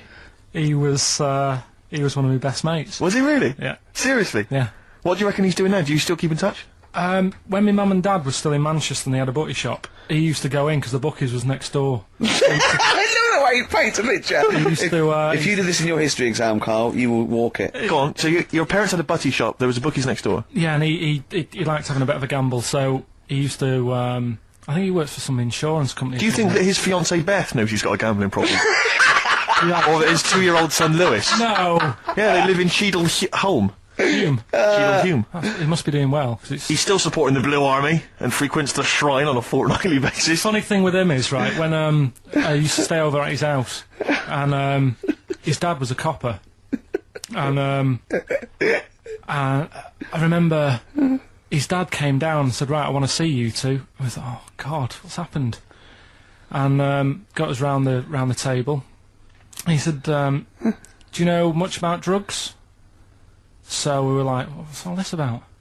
So he goes, you know, they're not good for anyone, you know, the stupid thing to get into. And we're like, yeah, we know. And he went, you know, do you? We said, yeah. He said, what's this then? And he'd found something in his bedroom, and it was a Skittle. What, the sweet? You know, little sweets with the S on it. And oh, really? Drugs. Yeah. So he said, well, yeah, it's a Skittle. Yeah, I know what it is. Oh, he was bluffing like that as a slang word. Yeah, he thought because he was a copper, he probably had to be down with all the terms and that. So we said, oh, it's a Skittle. And he said, yeah, I know what it is, but what's it doing in your bedroom? Oh. And it was like, no, it's a toffee. So, Darren, no. Yeah, I know, it's a toffee, it's a squib, it's a, yeah. Karl, more people from your past. Debbie Carr? Yeah, she was another nice one. What does that mean? Is that a euphemism? No, she was one of them that you'd sort of go, she's nice, but she'd never be your girlfriend. Do you know what I mean? She was, Not really. even though she was in the same year, she seemed a lot older. Right. And like, Wasn't a teacher, was it? There was 3 of them who all hung together, and they seemed to hang around like the older kids, the ones who looked like men. Do you know what I mean? They had, What like, did you look like then? Well, it's just that I had youthful sort of looks, whereas like the older ones had like beards and stuff. It's a gang of boys in the 5th form with beards. Were they smoking pipes? Come over here, me filly. Oi, Debbie Carr, come over here, you little beauty. No, but she was like... I love that. Hanging around with beards. There's the big boys. Oh, fishing. Oh, it's lovely beards. What do you I mean? just see a whole row of George Bernard Shaws. Brilliant. How do you do in history, boy? Yeah. Think on E. You're an idiot. They were like, you know, I'd be there sort of playing punching people in the arm. Oh, that's a great game. Oh, I love that, punch people in the arm. Is that part of the Olympics now? it's I think it was exhibition this year. Right. But it's going to be a pro next It's going to be the Winter Olympics because you've got to do it in just a cap sleeve shirt in winter. Yeah. So you're playing that? She, but whilst I was she didn't doing appreciate that. She used to go, ow! No, I always think whilst I was doing that, they were like the Charlie's Angels and they'd be sorting out a mission somewhere. Because they were really like, there was something about them that you thought, you know, it was special. They were private detectives. What do we work for a man they never see? Okay, well, here's a name I'm interested in, because, well, let me just tell you the name first. Adam Clifton. Oh. Go on, what are your thoughts on Clifton? He was one of them kids, he was alright, but he had that thing when, if you didn't have enough milk, he had, like, wrinkly hands and... white bits in his nails. Oh! Because he didn't have enough milk? Yeah. So therefore, you didn't like him because you didn't get enough milk? This is not to be confused with the 2 people with the big heads and the webbed feet, is it? Webbed hands. Well, this was interesting. I know that they weren't related. They must have been somewhere along the evolutionary sort of trail. Do you know what I mean? They must have come from the same sort of stock. But you wouldn't have liked him. He's just one of them people. He was all right, but before you say any more, on Friends United, you can leave a little message which explains what you've been doing and what your life's like now. And most people leave maybe 2 paragraphs. Right. Adam, I've printed it off. He seems to have printed. I think there's about 6 pages here of stuff. He keeps updating it, and he just basically lists his memories about everyone. Okay, at the school and what he thinks of everyone. And he says, I often see Simon, he's doing all right for himself, self-employed illustrator, Mark Cooper, Karl Pilkington. Right. And your name comes up. Now, I don't know if you've told us this story. I think you may have done, but I can't remember the facts about it. It just says, Karl Pilkington, with his pet bird. Was it a magpie? I can't remember. He brought it to school to show everyone, and it flew away. Oh, God! Oh, no, they do that, don't they? You show them the love. What was the story you there, Carl? give them seeds and they just leave. What do you mean? Well, this sounds like Kez. Well, that's it. I was a big fan of Kez. And it was the time our dog had just died. Yeah. So I didn't have any pets, and the cats were always getting run over. Yeah. And so we didn't want any more pets. Yeah. But there was a magpie that used to fly about on the estate, and I managed to sort of tame it. And in the end, with a chair and a whip. What do you mean you tamed it? Well, just used to sort of hang around it and talk. But how did to you it. get hold of it? Did you catch it? Well, eventually, yeah, it used to just come to me, and the annoying thing was, it got to a point when I wish I hadn't bothered, because it used to pop me bike tyres. It used to sit on like, if I was talking to my mates and I was on my grifter. I love how you just throw things in. It's like an Alan Bennett play. It landed on my tyre, and it used to peck at the tyre and pop it, and then it used to then never go away, so it was always like around the house, and my dad said never bring it in. So he used to sit on the porch, and I used to go out, and it used to fly down and land on my head, and it really hurt. It used to like peck and stuff. He thought it was a tyre. So it wasn't so much tamed as a stalker. Oh, God! So you took it to school and it flew away? Yeah. So did you take it in proudly going, look at my magpie? Oh. Yeah. Oh, no. I think it got a bit confused in the area that it was in, because I used to just keep it sort of around our estate, but the school was a bit of a distance away. How did you get it there? Carrying it on my finger. Did you walk? Yeah. Wow. So it was happy there, and then it got... But it used to be one of those things that people would stop me in the street and sort of go, oh, what's that? And I don't suppose Maggie, called it Maggie. You didn't get Charlie's Angels to go and find out what happened to it? Investigate? Were they impressed? No, not really. A few more names that you may recall from Friends Reunited. Go on. Lisa Shufflebotham? Do you remember her? Yeah, she... Was she one of Charlie's Angels? No, she wasn't that nice, but she wanted me. her and her mate Rachel, I remember, I don't know why, but it was some sort of PE lesson where it had to be a bloke and 2 girls, and they were fighting over me. Could you hear what they were saying? They were just like, I want him, and I was loving it. Stuck in the middle, and they were fighting over me. And then the next week, I thought I'll sit near them. What sort of game do they play at this school? I don't know. That's an incredible game. But I think punch me on the arm. No, punch me on the arm, Carl. They just went through it. Because the following week, I thought, right, I'll sit near them again because I quite enjoyed the way they fighted over me. But then they picked somebody else, and I don't know who I was with that week. So you didn't get any action with Shufflebotham or a friend? No. And as she got older, she went a bit off. She didn't look that good. She's probably nice now. It's just, I mean, I'll say about myself, when you get to sort of the end of secondary school, you do sort of go a bit odd looking. Right. Do you know what I mean? When your sort of head grows funny. I would just love to go back to his school of that era. I mean, just what happened to people, whether, you know, all people sprouting limbs. No, do you know and what things. I mean? When you're like 12 and that, you quite... No, not 12. When you're 10. When you're 7 to 10, you sort of look healthy, and you look at your pictures when you go, yeah, I was a good-looking lad. But then when you get to late secondary school, something happens, and you just look a bit odd. Okay, well, what about Alison Thorpe? Not sure about her. I sort of know the name, can't put a face to it. Damien Comer? Again, know the name. Yeah. Can't remember anything. No. Yeah. It's a shame. Well, these are pretty much all the names I could find. We've had some interesting thoughts, though, and interesting anecdotes. Yeah. Anyone in particular that you'd like to say hello to that maybe listening now that No, I think I would have mentioned Darren Buckley if you hadn't have brought him up. Oh, right. He was like me buddy. Yeah. Did you ever see the Magpie game when you took it to the school and confused it? No. You're joking. That was the end of it, was it? Yeah. So where did it go? Probably to some other kid. Because, I mean, actually, it probably got killed. Because if it was being that friendly with other people, some people might have took advantage of it. In what way? Well, there was a programme on the other week about... What, in the way that Shufflebotham was trying to take advantage of you? Well, there was a programme on the other week about bear whisperers.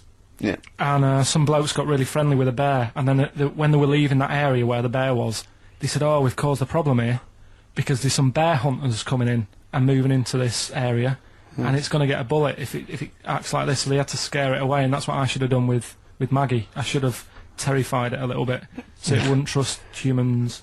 Just introduced it to some of your schoolmates, I'm sure would have freaked it right out. Well, the ones with maybe the that was big why it fled. It didn't see. Oh no, it didn't see those 2 fellas with big heads and webbed hands coming towards it, did it? That would have terrified anything. It's like a scarecrow, like 2 walking scarecrows.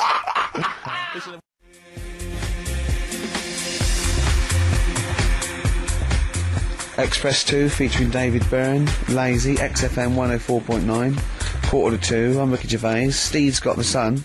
Yes, we're just going to be doing White Van Carl, where we ask Carl the questions the Sun asked some other bloke. That's right. Because we think Carl's got more to say than anyone on anything. Carl only tells the truth, by the way. Just remember that, listeners. Off you go. Yes, well, today's White Van Man in the Sun is John Slade. He owns his own door maintenance company. His answers are very informative, I have to say. But, Carl, what do you make of the Channel 4 producer, aged 30, who duped a school into believing he was a teenager for a documentary? Are you familiar with this story? No, go on. Well, basically, a 30-year-old guy kind of fooled the school into thinking he was a pupil for a secret documentary. The school's outraged. Do you think that that's, for you, should anything go when it comes to making TV? I think I've said to you before, there's loads of kids at my school. I remember being in the first year, and kids who, what year do schools go up to? I was in the first year, what is it? 11. 5? Oh, sorry, first year of infants and juniors. No, secondary school. 11. Right, year 11. Kids have beards and stuff. No, not year 11. They're 11 when they first go to secondary school. Right. Well, I'm 11. The kids at the older end. Well, there's a fifth form, and then there's you can leave when leave when you're 16, I think, can't you now? Right. Well, kids who were 16 looked old. They did have beards. I remember going there and thinking some of them were teachers. I think he's answered that. Next one. What's the next one? Tattoos and everything. I think they're kids in the earlier years even. What do you make of the fact that Mariah Carey's £38 million payoff has cost EMI staff their jobs, and we're talking 1,800 EMI staff who have lost their jobs. What do you think of that? Yeah, I mean, is that silly money, Mariah Carey, on 38 million? She doesn't need that much. She doesn't need that much. She has to dress nice, though. It's not her fault. I'd say it's bad business. Okay. Because EMI, did you say? Yes. Right. They've got rid of them staff. Yeah. Mariah Carey's left. Who's going to do the work? Do you think Mariah should come back and do some temping? Well, they should have got a loan and paid her. Okay. Do you know what I mean? Vicious circle, that. Right. Have you done a business degree or anything? Have you? Commerce. You did commerce. Where did you do that? What did you do with that? At school, I'd learned how to fill out a cheque, pay a bill, and I think I had a trip round Kellogg's. Did you get an O level or a GCSE? We know he didn't. You know. But was there a commerce exam, or was it just a division of maths? Remember. What did you do? Fill out a cheque? Was it a subset of It maths? was an option. It was like, if you want to do it, you can. What do. was it? Fill out a cheque. Pay a bill. Pay a bill. Have a visit round Round Kellogg's. Kellogg's, and I saw my sister's boyfriend there at the time. He sorted me out with some variety packs. Really? What was in them? You know, Rice Krispies and Good stuff. Cocoa Pops? Space Dust or whatever it is. Space Nuts! So, sorry, that wasn't Ken Dodd, though. No. That was someone else, wasn't it? That was an aunt. Yeah. That wasn't Special K. What do you make of fears that dumped Britney Spears? She's been dumped by her boyfriend. There's worries that she may be cracking up, Carl. You concerned? What are the signs? Well, I'm not entirely sure. I'm just reading from this section, but I would assume that she's obviously showed signs of depression, maybe. She'll be alright. I remember, like, you know, Zoe Harris, when she sort of got bored of me when I was a kid. Yeah. Get over it, I don't even think about her now. What, and how long did it take you, to get over Zoe? Zoe Harris! How long did it take To be honest, right, it was like one of my first girlfriends, and she was a pain. I remember I went out with her because she wouldn't stop hassling me, right? Yeah. I remember... Oh, go on then. I never talked to her, and then the bit that really got me, I thought I half liked her, and then I remember, right, we were at a school party, sort of infant school. Infant school? Right. Are you sure it wasn't junior school? Well, it's on the cusp, Yeah. right, when you're about to leave infants and go to the next one. Yeah. And, she was crying because... You were saying, I don't think we should move in together. She was crying. She was crying. Oh, was she? Had you stolen her milk? She must have been nearly 6. Why didn't she grow up? No, she was crying because somebody had stood on a dress and put a bit of an hole in it. And I said, oh, for God's sake.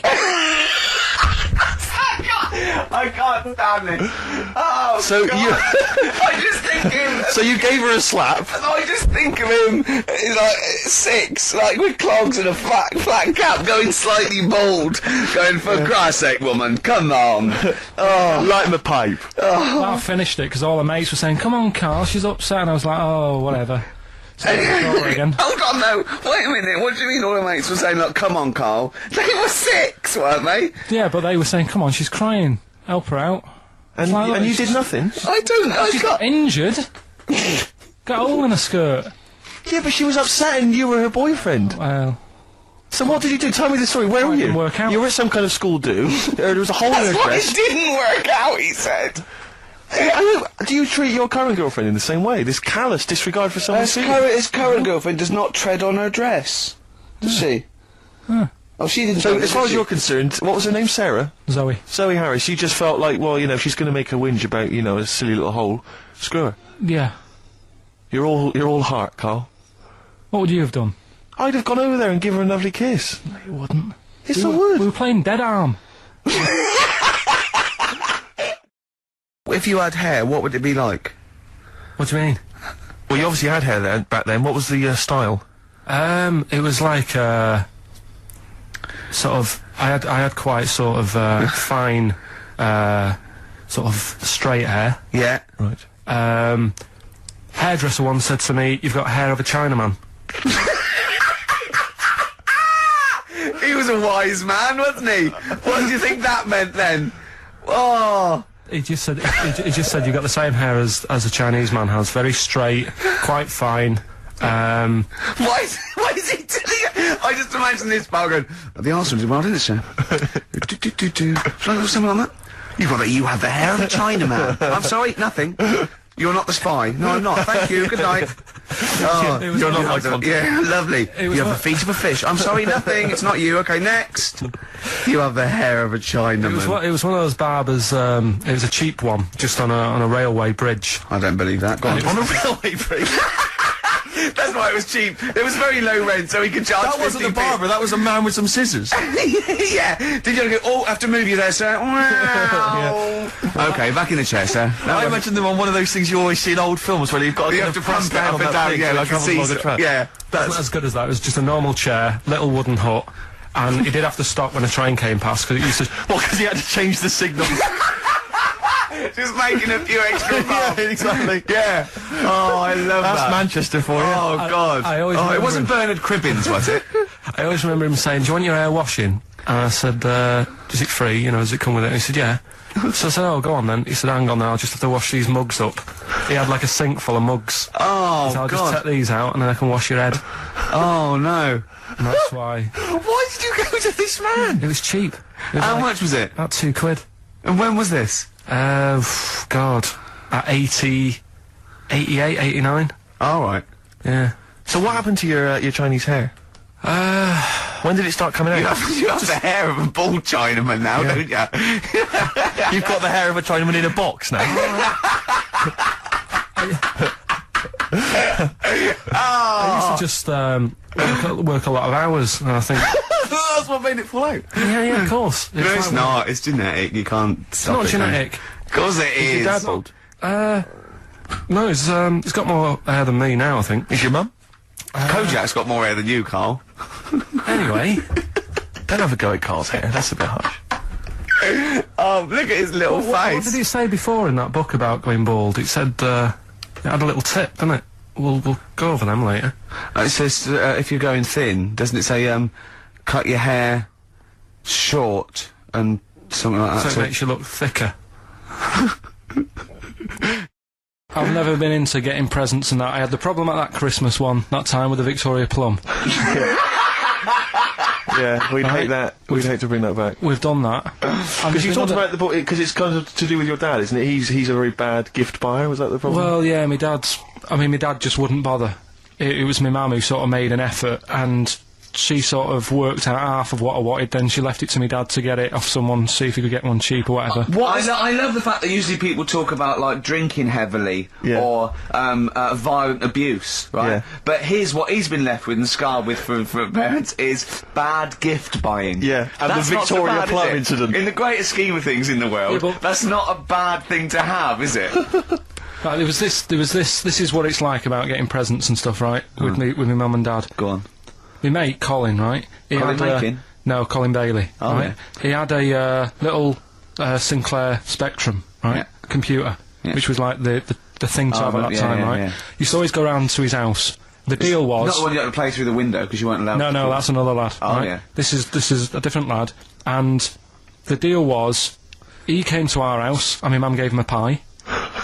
And then I'd go round to his, and I'd stay there for a few hours playing, you know, Hungry Horace and stuff like that on it. Sure. Right? Now, my mum and dad knew that I really wanted one of these computers, right? So I waited about a year. Came round to Christmas Day, I thought, I reckon might have one. Turned out, they bought me the wrong one. They bought me a ZX81 instead of a Spectrum, right? And, Christmas Day, I'm there trying to load the games up, it's not working, I'm thinking, what's wrong, right? And the thing with me, when I was a kid, I used to get quite sort of agitated. This is the moment. Right? I found out that it needed a RAM pack to make it work, right? Looking in the thing, and it's saying, and make sure you put your RAM pack in the back. And I was like, oh, where's the RAM pack? And my dad's going, I don't know, I've got you the main bit. That's it. So, I was that wound up, I just was sick, right? Just sick. I didn't feel sick or anything, I just was like, oh god. Went to the sink, just sick. Because I was that on edge about it. I said, come on, we've got to get one. And my dad's like, Tandy's shut, we're not gonna get anything today. Ruined again, Christmas Day. That was after the year when my train set got blown up by our kid. Following year, no RAM pack. And now you ask me, why don't I get good presents? He's scarred. He just I'm threw gonna up. die. Honestly, I'm gonna die. He's just clean sick. Yeah. There's no ram pack. Did you get to the bottom of it? Why wasn't there a ram pack? You have to buy them separate. Oh, right, okay. What do you mean I can't play Frogger? Oh no. So, wasn't there another incident when you threw up? Spontaneously threw up? Through sheer anxiety? I do get it. It's not so much now, because I've relaxed a bit, but as a kid I used to be quite on edge all the time with certain things. Do you think that's what happened to your cat that kept being sick? That it didn't get the food it wanted, and it just threw up? Do you remember that? Yeah, yeah. God, so they shaved it. Yeah, but again, you see, the cat thing, I mean, it's mad. I was thinking about it the other day, right? I used to think I had quite a normal upbringing. You didn't. Right, and someone was talking Your about mother the cat. once told you not to go to school because it was windy, Carl. It was not a normal upbringing. The cat was being sick, so she shaved it, so it was easier to clean. Right, well, my mum and dad went on holiday, right, and I stayed at the Rosses down the road. Oh, yeah. Only a kid, must have been about 5 or something, right? And, I was always running around in the house. I had a lot of energy as a kid. What the Rosses did, they had this cat that was dead violent, the most violent sort of angry cat I have ever witnessed. A tiger? It was honestly, Steve, if it was bigger it would have been, because it was just always having a go at you.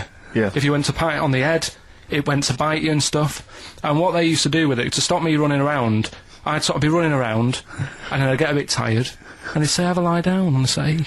So I'd lie down on the settee and I'd nod off. And what they used to do, I'd wake up and they'd have put the cat on my belly. Right? So I'd be scared to move because it's like it's going to get me. But it would keep you there. It kept me there, and it used to sort of slaver on me, and they'd sort of, you know, go out or whatever, and I'd be lying there. That's not normal, is it? Carl, sorry, were you created by the Brothers Grimm for one of their fairy tales? What kind of a life is that? A lot of people are having a good deal of fun, including these two gents, Russell Brand and Ricky Gervais. Try and behave yourself, gentlemen, if you can. Do that again and do the name for the No, I'm not doing it again. That's fine. Like he's Russell Brand, I'm Ricky Gervais. No, I think people can work Deck. this out. Yeah. I think people can work it out. The short one and the tall one, so don't worry about that. Now, as far as you're concerned... Which is which? I don't know, I haven't worked that out yet. As far as you're concerned... That's his attack. That's his first attack on you, Ricky. Oh, What's he going yeah. to say about me? Hiatus. Okay, should we talk about something else now? Yeah, go on. Okay, Other than climate you. change, all right? Okay. Are you here tonight just to enjoy the content? I'm and not here obviously tonight. To do the job? I'm You're not even here tonight. He is. This is He live. is. This is pre-recorded. Right, okay. Well, this is all going horribly wrong. You isn't asked it? us. I know. I did I'm warn you. regretting it now. I'm Yeah. regretting it now. No, it's a Climate it's a change. pleasure to be here, and everyone here is an absolute professional.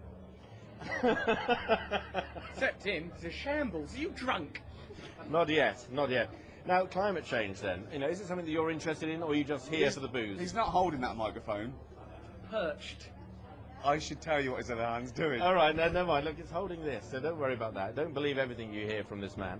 So I'll ask you, climate change. Is it something you think seriously about? You're the preferable one. Right. Imagine that. Someone would you've rather got- talk to you than someone else. This Go is on.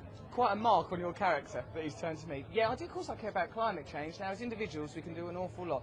You, for example, you're going to have to change the way you're living your lifestyle. Don't look all cynical. And how do you know how I live my lifestyle? No, look the it's idiot. important. It's He like don't care I go about around nothing. killing turtles for a laugh. He does do that. So climate change and my lifestyle. Your lifestyle, particularly the way you turned up here on a jet bike, making women pregnant on his team just for a jolly. That was a vicious rumour. You're like a modern-day Jack the Ripper, you are. Right, thank you for that. Oh, that's... Oh dear, bring back Keane. Right, okay, but seriously, guys. Okay, no, seriously, Do you really think that this sort of concert makes any difference whatsoever? There's a message out there, climate change. You guys are here having a good time. Everyone else is in the audience. Do you think it's significant? It does make a difference because a lot of the acts were flown in by private jet. So that's added to the emissions no end. Right, okay, so it's a bad thing then. I just want people to let That was Nelson a Mandela joke. go. Yeah, as soon get as him out. get him out. And Maggie. Let Mandela go. And Charlie from Big Brother. Charlie's got to be freed sooner or later, one of these days. Well, yeah, I think if all of us as individuals do the occasional thing, like me now, I can make you happy. Just a little shrug there. You see, it's made a little difference to the world. By doing small things, we can make a difference. We don't have to do a big Small things thing. like him. We don't have to... Yeah, no, I think that's right. I don't clean my teeth now and let the tap run. I don't do that. No, exactly. I don't clean my teeth. I recycle. But I don't. Do you find it hard walking through busy built-up areas now. We have to have a car with blacked-out windows, don't we? And that adds to it. Very I used to much. walk Right, well, everywhere. you have to walk everywhere. Go on rollerblades or something. Yeah, now they shout, do the dance. To you, which is weird. And I can't do the dance, you know. Of course you can. Go on. I'm not really well. If it comes to that point, I think it's been a grim afternoon here at Wembley if I find myself doing that dance. Crikey. I think I've actually had enough of all this now. I can't get any sense out of these two at all. Good, Well, listen, solid. thank you for joining us here on Sky News.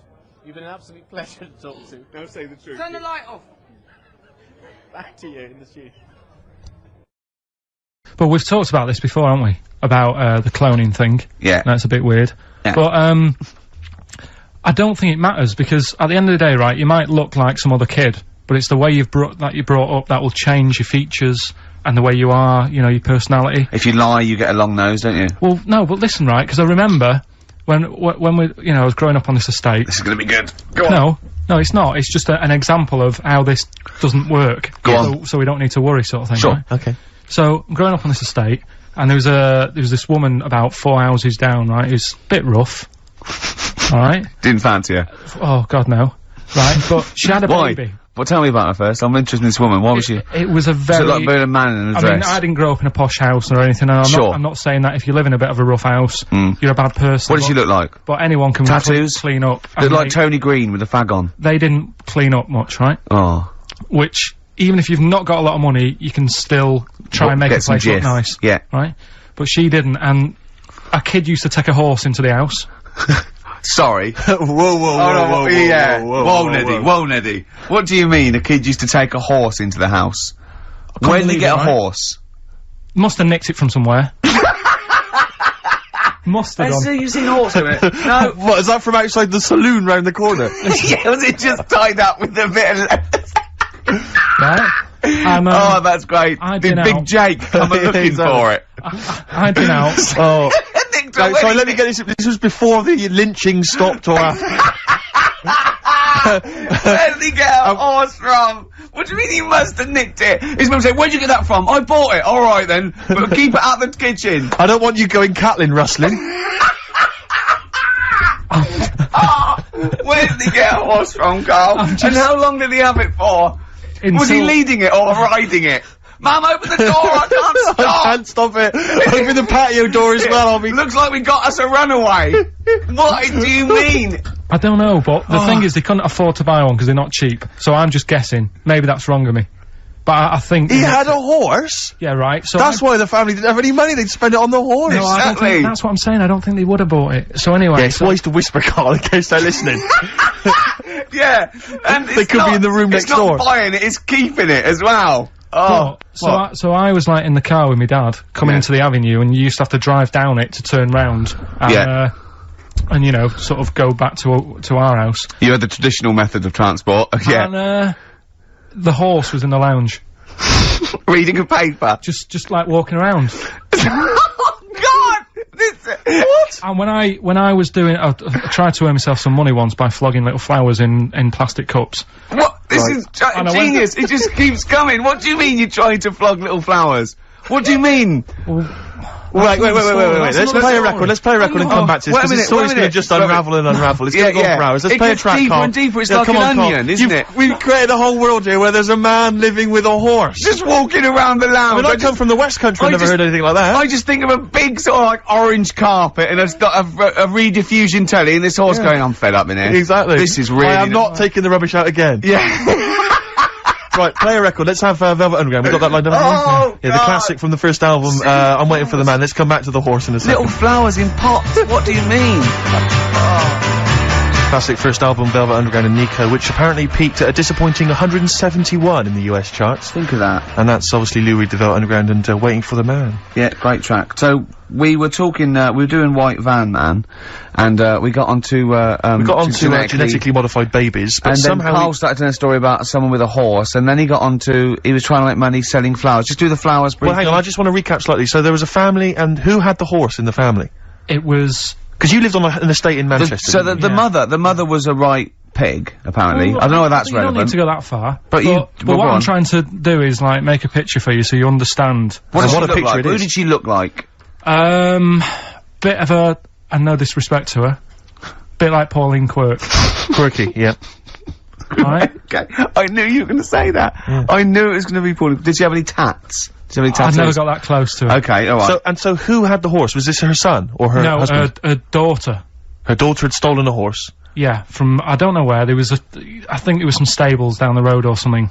And they kept the horse in the house with them? They kept it in the house. Did but they didn't get have it caught? for long. No. So, and you said you were in the house one day and you saw the horse in No, there? what happened was, I was, they did this thing at school about raising money for charity, right?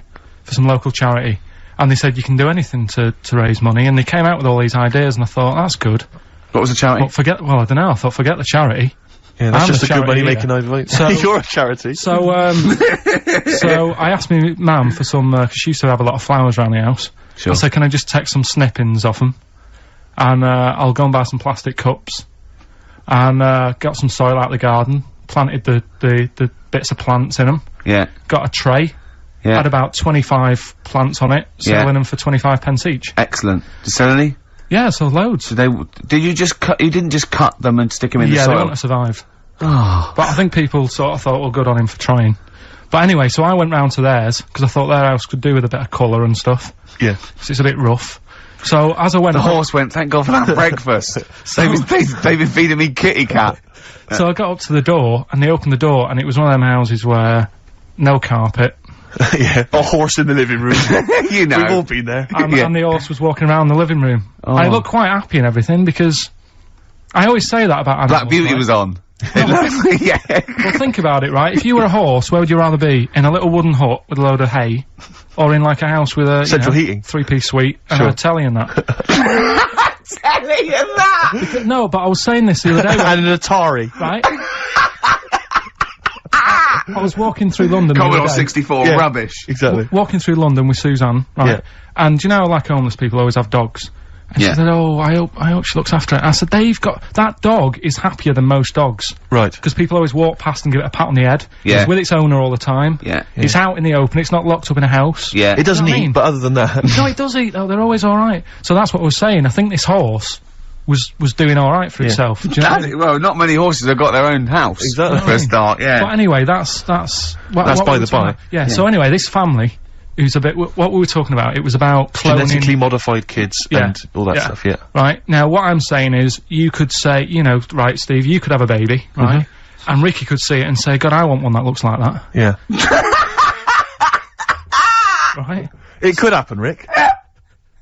So Come on, work with him. So you take it to the doctors, and I don't know what they do. They inject it with something or whatever, Yep, that's how it's done. Yeah. and get a little baby, and there it is. It looks the same. Now the thing is, you separate. You both go off and do your own things. Yep. Right. Now, you look at Stephen. This is you look after your baby. Yeah. You treat it well. You give it good food and I'm a that, good dad. all the vitamins and stuff. Yeah. Ricky just gives it cheese. Right. So then it changes its looks. It goes a bit fat. You know, it gets tired easily, and that sort of thing. Now, when this family... Why am I just feeding a baby cheese? Right, this family who had a horse in their house. Yeah. They had a little baby. And my mum went round and said, you're not going to believe this, but it's a beautiful looking baby. Right? Yeah. And I was like, well, you know. And the weird thing is, it was a good looking kid, but as time went on, they didn't really look after it. And I'm not saying like abusing it, but it used to run around, it used to play out till like 10 at night. Yeah. It used to chase cars. Right. It was a bit... Did it have hooves? Yeah, no. Chase cars! Right. What sort of kid chases cars? Oh, God. No. Was it called Rover? The weird Did it catch sticks? It's Liam, it was called, right? Right. Now, the weird thing is, it was a good looking kid, but as time went on, and all that, like, not eating properly and its hair was all patchy. It's not Liam Gallagher, is it? And chasing cars and that, and it became an ugly kid. It's definitely Liam Gallagher. And that's what I'm saying, right? You can clone all you like, but at the end of the day, it's how you brought up. Brilliant. Wow. Whoa. Life. Wow. That was a hell of a point. Oh, God. But am I right? You're always right, Carl.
and apparently I'm going to meet one of his disciples, a fella called Davram.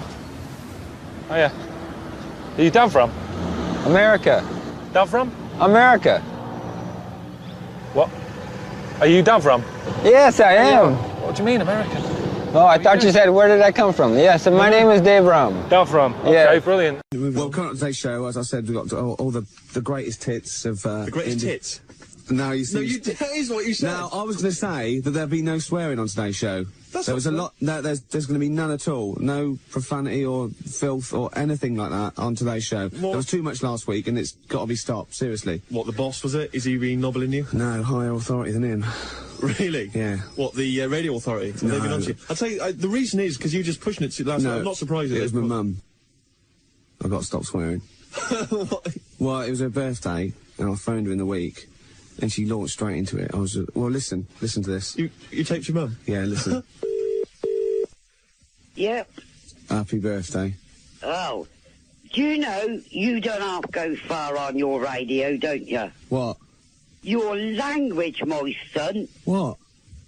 Well, arse and piss and C-T. I didn't say it. Yeah, no, it's all bleeps out. It's all electronically cleaned up. No. You take it steady. I didn't bring you up that way. Yeah, well, I got it from you. You used to F and C all over the place when I was little. No, I didn't. Well, you used to come in with a bottle of gin in one hand and a cigar in the other. You lying kid. Yeah, no. Yeah. From a bingo, right? You used to come in with a vicar. Yeah. Nicky's sherry. You used to come in, effing and blinding. You know, I'm 5 years old. How am I meant to be? You lying toad. You lying toad. How old are you? 73. 73. And I used to correct you in every way you spoke. Yeah. You didn't learn a lot. You got a real old Berkshire accent. Well, yeah, I wonder where that came from. And that other bloke, tell him your handle is Ricky. Why? What's the matter? And it's not Gervais, it's Gervais. So correct him when he's on the radio. Yeah. Your handle is Ricky. Yeah. Do you want to give him a message? Because I'm taping this. Oh, you ain't. Yeah. He said, do you want to give him a message? Because I'm taping it. Faith No More from Out of Nowhere on XFM 104.9. Well. Yeah. Yeah. Pathetic. What? Gervais? Oh, it's got to be Ricky Gervais. My mummy says it's got to be Ricky Gervais. You don't want to get on the wrong side of her. Don't call me Gervais anymore. It's Ricky Gervais. Honestly, you don't want to wind her up. What's all that nonsense about handle? Your handle is Ricky Gervais. What handle? What's she talking She about? was into CB, wasn't she? What? Yeah. She was not younger then. She was about 60. Right. And it was at its peak, and she used to go around, you know, things like, I'm in the land of the brain bottles, I'll be at eyeball, pregnant roller skate, all that sort of stuff. I don't know what she was talking about. I'm in the pub, right? She used to have a gang. What, your mum? Yeah, used to have, they're called the backyardies. They used to come out and, you know, be in the garden. Right. You know, doing a bit of gardening and sort of like crazy paving. Hey, help me with that rockery, Lil Chill. That was her name. Chill. Yeah, it was next door. Her name was Lil, and she married Mr. Chill, so she was Lil Chill. Yeah, honestly, you don't want to wind her up. We've got an ad break, then Radiohead, and then the second half of the call. You know why I'm scared of her after this. XFM. Yeah, I was funny, right, because I was in Crowley's show earlier. Gary Crowley. Have you heard of Gary Crowley? I don't know whether I have or not. Gary Crowley's a DJ. Oh. You better say yes, you have, because he's going to listen to this. I've heard of him, yeah. Yeah. What do you think of him? Not bad. Oh. But listen, we've taped all your last 3 weeks. I'm just going to send it to Larry today. Yeah. For him to hear. Good. You go careful. You don't have to go near the bone. I bet you can't wait. You don't believe I'm going to play this, do you? Not if there's any swearing on there, you better not. Well, you wouldn't swear, would you? No. I never taught you to swear anyway. I used to correct you in everything you said and done. Yeah. Even to the teas in the water.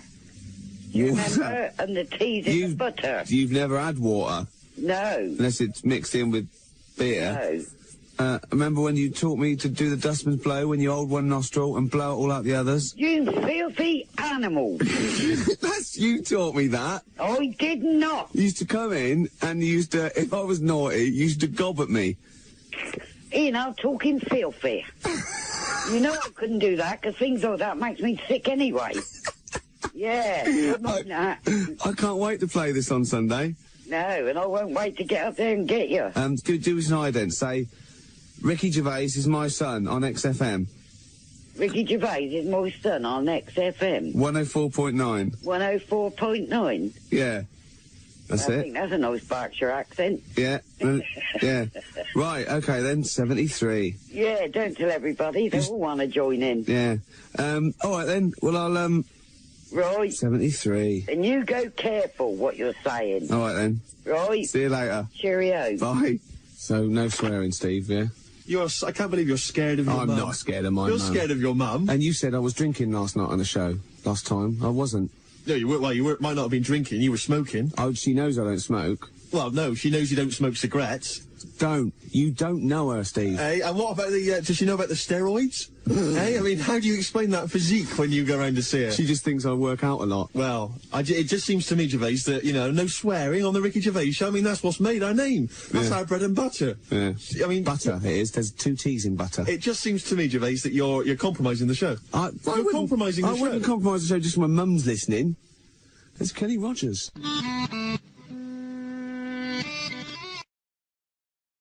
Carl, it's what we've all been waiting for. Oh, chimpanzee that monkey news. Right, well this one sent in from Sam in New York, right? And it's about a fire that happened, right, in a really, do you know, like in New York, they have loads of big buildings, don't they? Yeah. Mm-hmm. Right, really, really tall ones and stuff. Skyscrapers. Yeah. And there was a fire in one of them, right? So they did as expected. They called up, fire brigade and that. They turned up, right? Fire engine parked up. It's like, right, where's the fire? And they said, oh, it's on like floor 100 or whatever. And they said, oh no, we've brought the fire engine with the short ladders. Stupid mistake, but go on. Right. So anyway, so they said, well, how are we going to get up there? Yeah. We can't. But they've only brought the short ladders. No, we can't. Let's go home. Yeah. Okay, that was monkey news. So they said, well, there's a lot of like grippage. Because they made up words. The firemen, the NYPD firemen. There's a lot of grippage on the side of the building and stuff. So anyway, they said, why don't we just go and get a monkey, right? So they got a monkey. Yeah, that's a bit of a jump. Is that policy now in the New York Fire Department? Well, you've got to think quick, haven't you? At the end of the day, if people are up there, you don't start querying if it work or not. You try everything that you can to help someone out, right? That's the first thing I thought of. Was it a monkey? So it was quicker for them to go and get a monkey than to go back and get the long ladders. Why don't they get fair enough. Why don't they get Spider-Man? Yeah, call Spider-Man. Yeah, call Spider-Man. So anyway, so they got a monkey down there, and they said, right, well, where did they get it from? We don't know, from the local zoo or something. Oh yeah. So they said, look, let's we've got to remember there could be someone up there, right, and it'll shock them a bit if a monkey comes in, right? Yeah. So they said, yeah, I don't think they'd care. Their building's on fire. They're not going to go, oh, it's weird, there's a monkey at the window. They'd be screaming, save me! Oh, there's a monkey. So where are you from then? So they said, right, we'll just get it a little small uniform and that, the smallest you've got. But whoa, hold on though. Actually, where are you going to get that? I'm going back to the station. We'll get the long ladders while you're there. No time. No, I bought the small uniform. I just didn't bring the long ladders. You're an idiot. So anyway, it goes up there. It's got all the kit on and what. It's got its little harder on and all that. It grabs. There was like a little person up there. Manages to grab that. Not a little. Who was up there then? It was just someone that was just the right size for a monkey to be able to rescue, which is handy. Because if it had been anyone else, like a larger person or a family, we'd all been screwed. No, I don't know about the size of it, but it's just the story saying how like it was quite a big monkey, and that it was good at breaking down doors. Oh yeah. It was good at climbing into small spaces and stuff like that. Anyway, but it's big enough to carry a fully grown man, but small enough to climb through a cat flap. Yeah. Sure. So which is handy. So anyway, it managed to. Did it have the boots on as well? It got the person and everything, and now it says it's sort of it's on call if they ever need it again. Sure, and if they ever get anywhere again and they've forgotten the long ladders, but there's plenty of grippage, they just call for Coco. So that's this week's monkey news. Bollocks.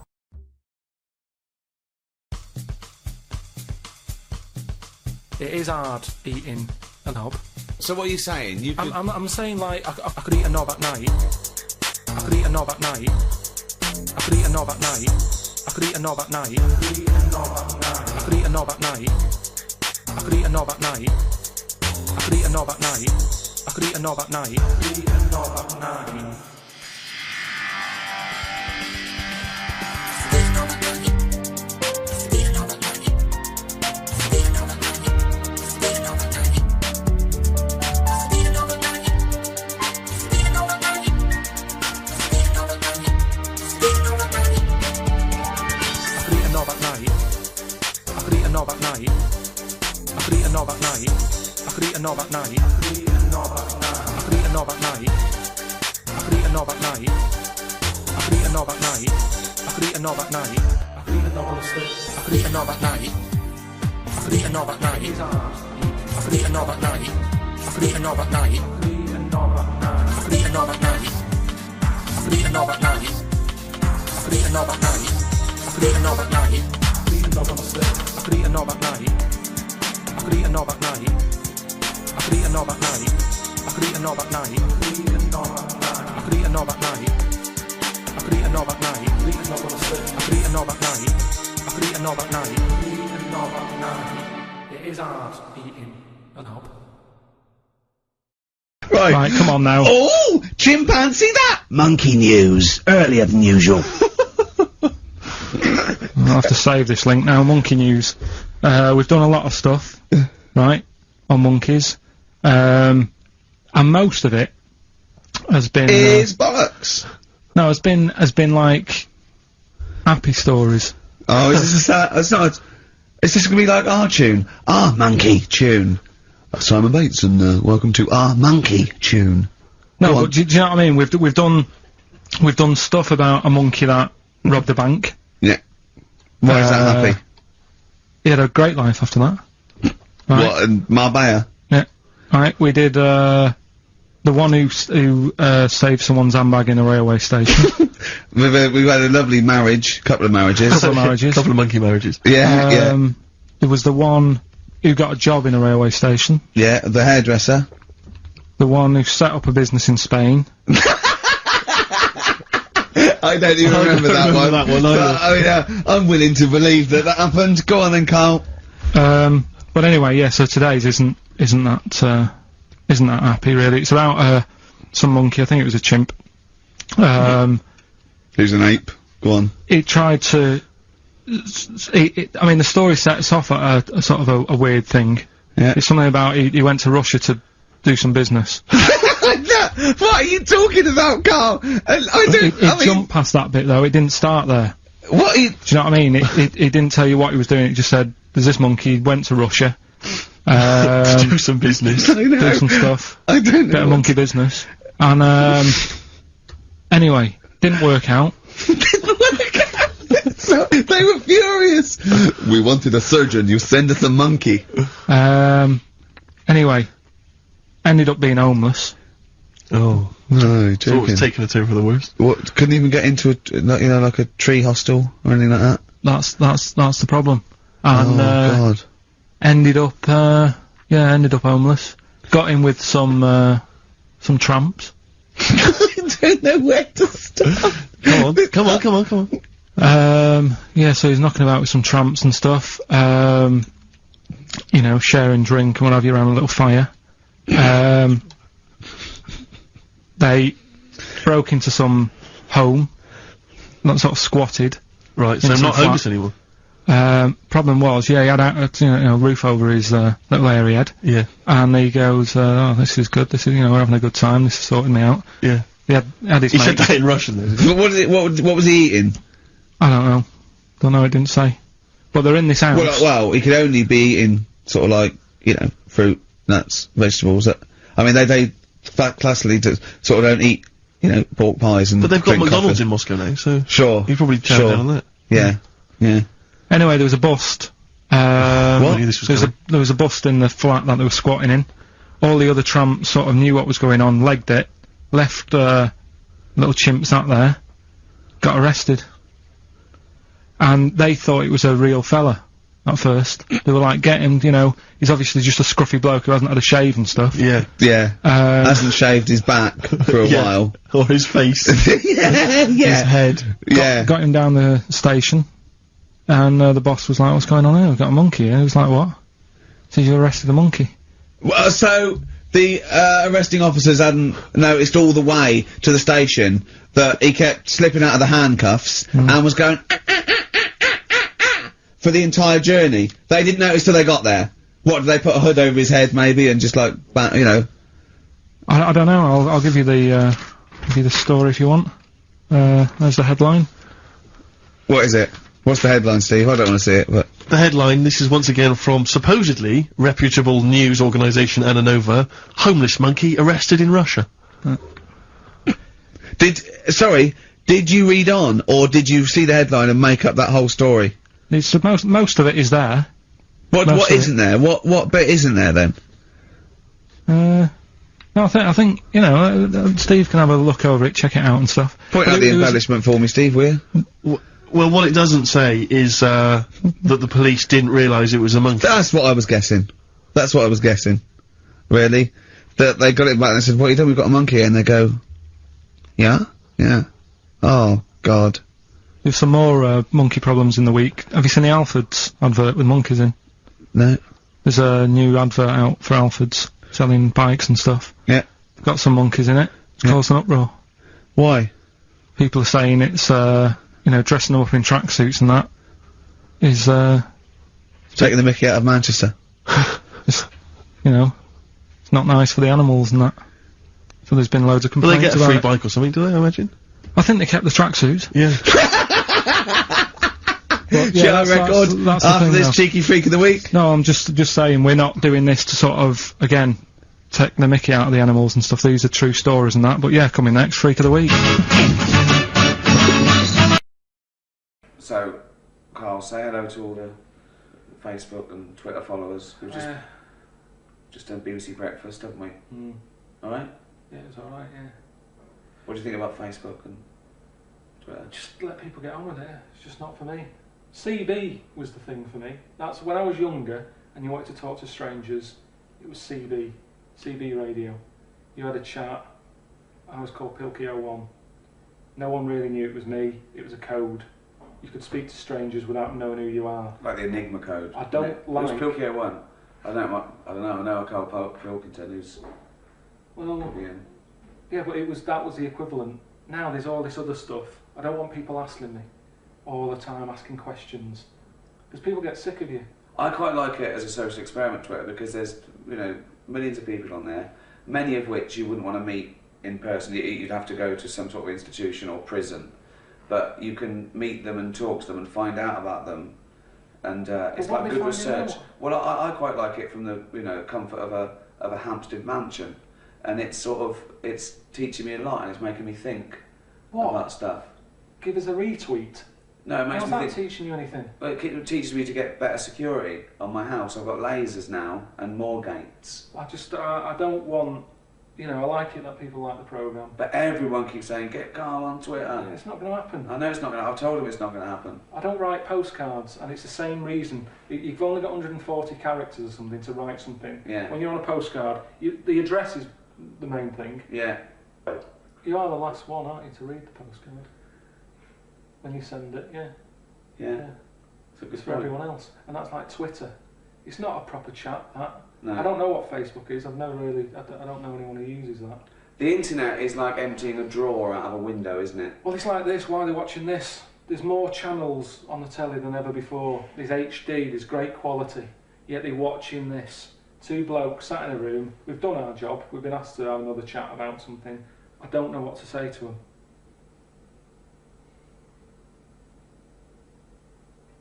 Mention the DVD. The DVD's out. Yeah, it's out now, isn't it? But you can get that from most places. And say you really appreciate them. But if they're online, you see, if these people are constantly online, they're going, oh, there's something to download illegally. They won't go out. They don't leave the house, do they? They constantly sat like that at home, looking at stuff. Go out! Happy Christmas.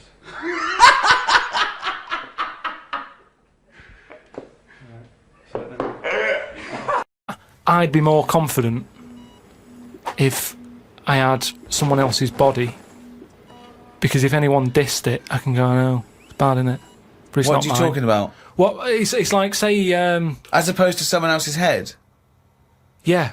Well, What, it you'd wouldn't be rather- me, would it? The head is me. Well, of course it is, that's what I mean. Yeah, So the what do you head's mean? me. You'd be happier having someone else's body? What, than your own? What I mean is, say if you're wandering about, for some reason, there's an incident.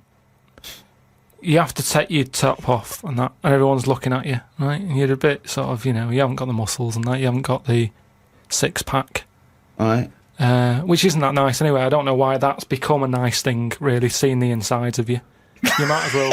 I mean, I know I came up with the see-through skin idea, but it's a bit weird, isn't it? You can see stuff. No, it's the muscle in front of the... No, it's not. It is. You can It's see, not the- like, it's not the tubes. outline of your No, you organs. Can't see tubes. You can see tubes and veins and stuff. Well, you can see veins. Yeah, well, I don't want to see that. That's why we've got skin over it. Is Well, what stop I mean. looking at naked men then. No, but sometimes you can't help it because it's been hot, and like you say, there's people walking about with vests on and that. So anyway, what I'm saying is, say if some incident happened, I'm walking about with my top off. Right. Girls are laughing at me, right? Why? Dunno, they might. Yeah, go on. So they wouldn't look at your body, they'd all look at your head. So what I mean is, yeah, rewind that, right, and imagine all that happens again, but I've got someone else's body. Right. Whose body? Just some fella who's died, and my body was injured, and they said, we've got a new body in. You can Right. have it. We'll Yeah. stick your head on it. Yes. Yeah. Now, say if... They're laughing at you. They're laughing at the body, They're laughing yeah. at the body. But at least I'd be able to sort of go, I know it's a mess, but it's not mine. At least I don't have to claim ownership. So all of this extraordinary technology that can make put one head on another person's body, so you can go, it's not my body. No. But it's not your own. I'm not being funny though. So if you have a body transplant, right, and you're at home, naked, you look down, lovely penis and a set of testicles, Yeah. right? What do you do with them? What do you mean? What am I doing with them? Well, do you like them? Well, you wouldn't mess about with them as much as if they were your own.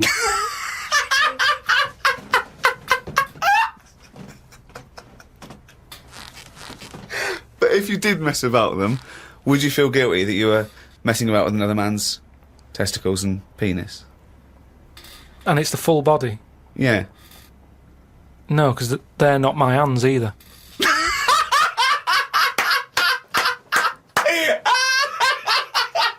You're a genius! You're a fucking genius! So what you're doing is watching someone else wank. Yeah.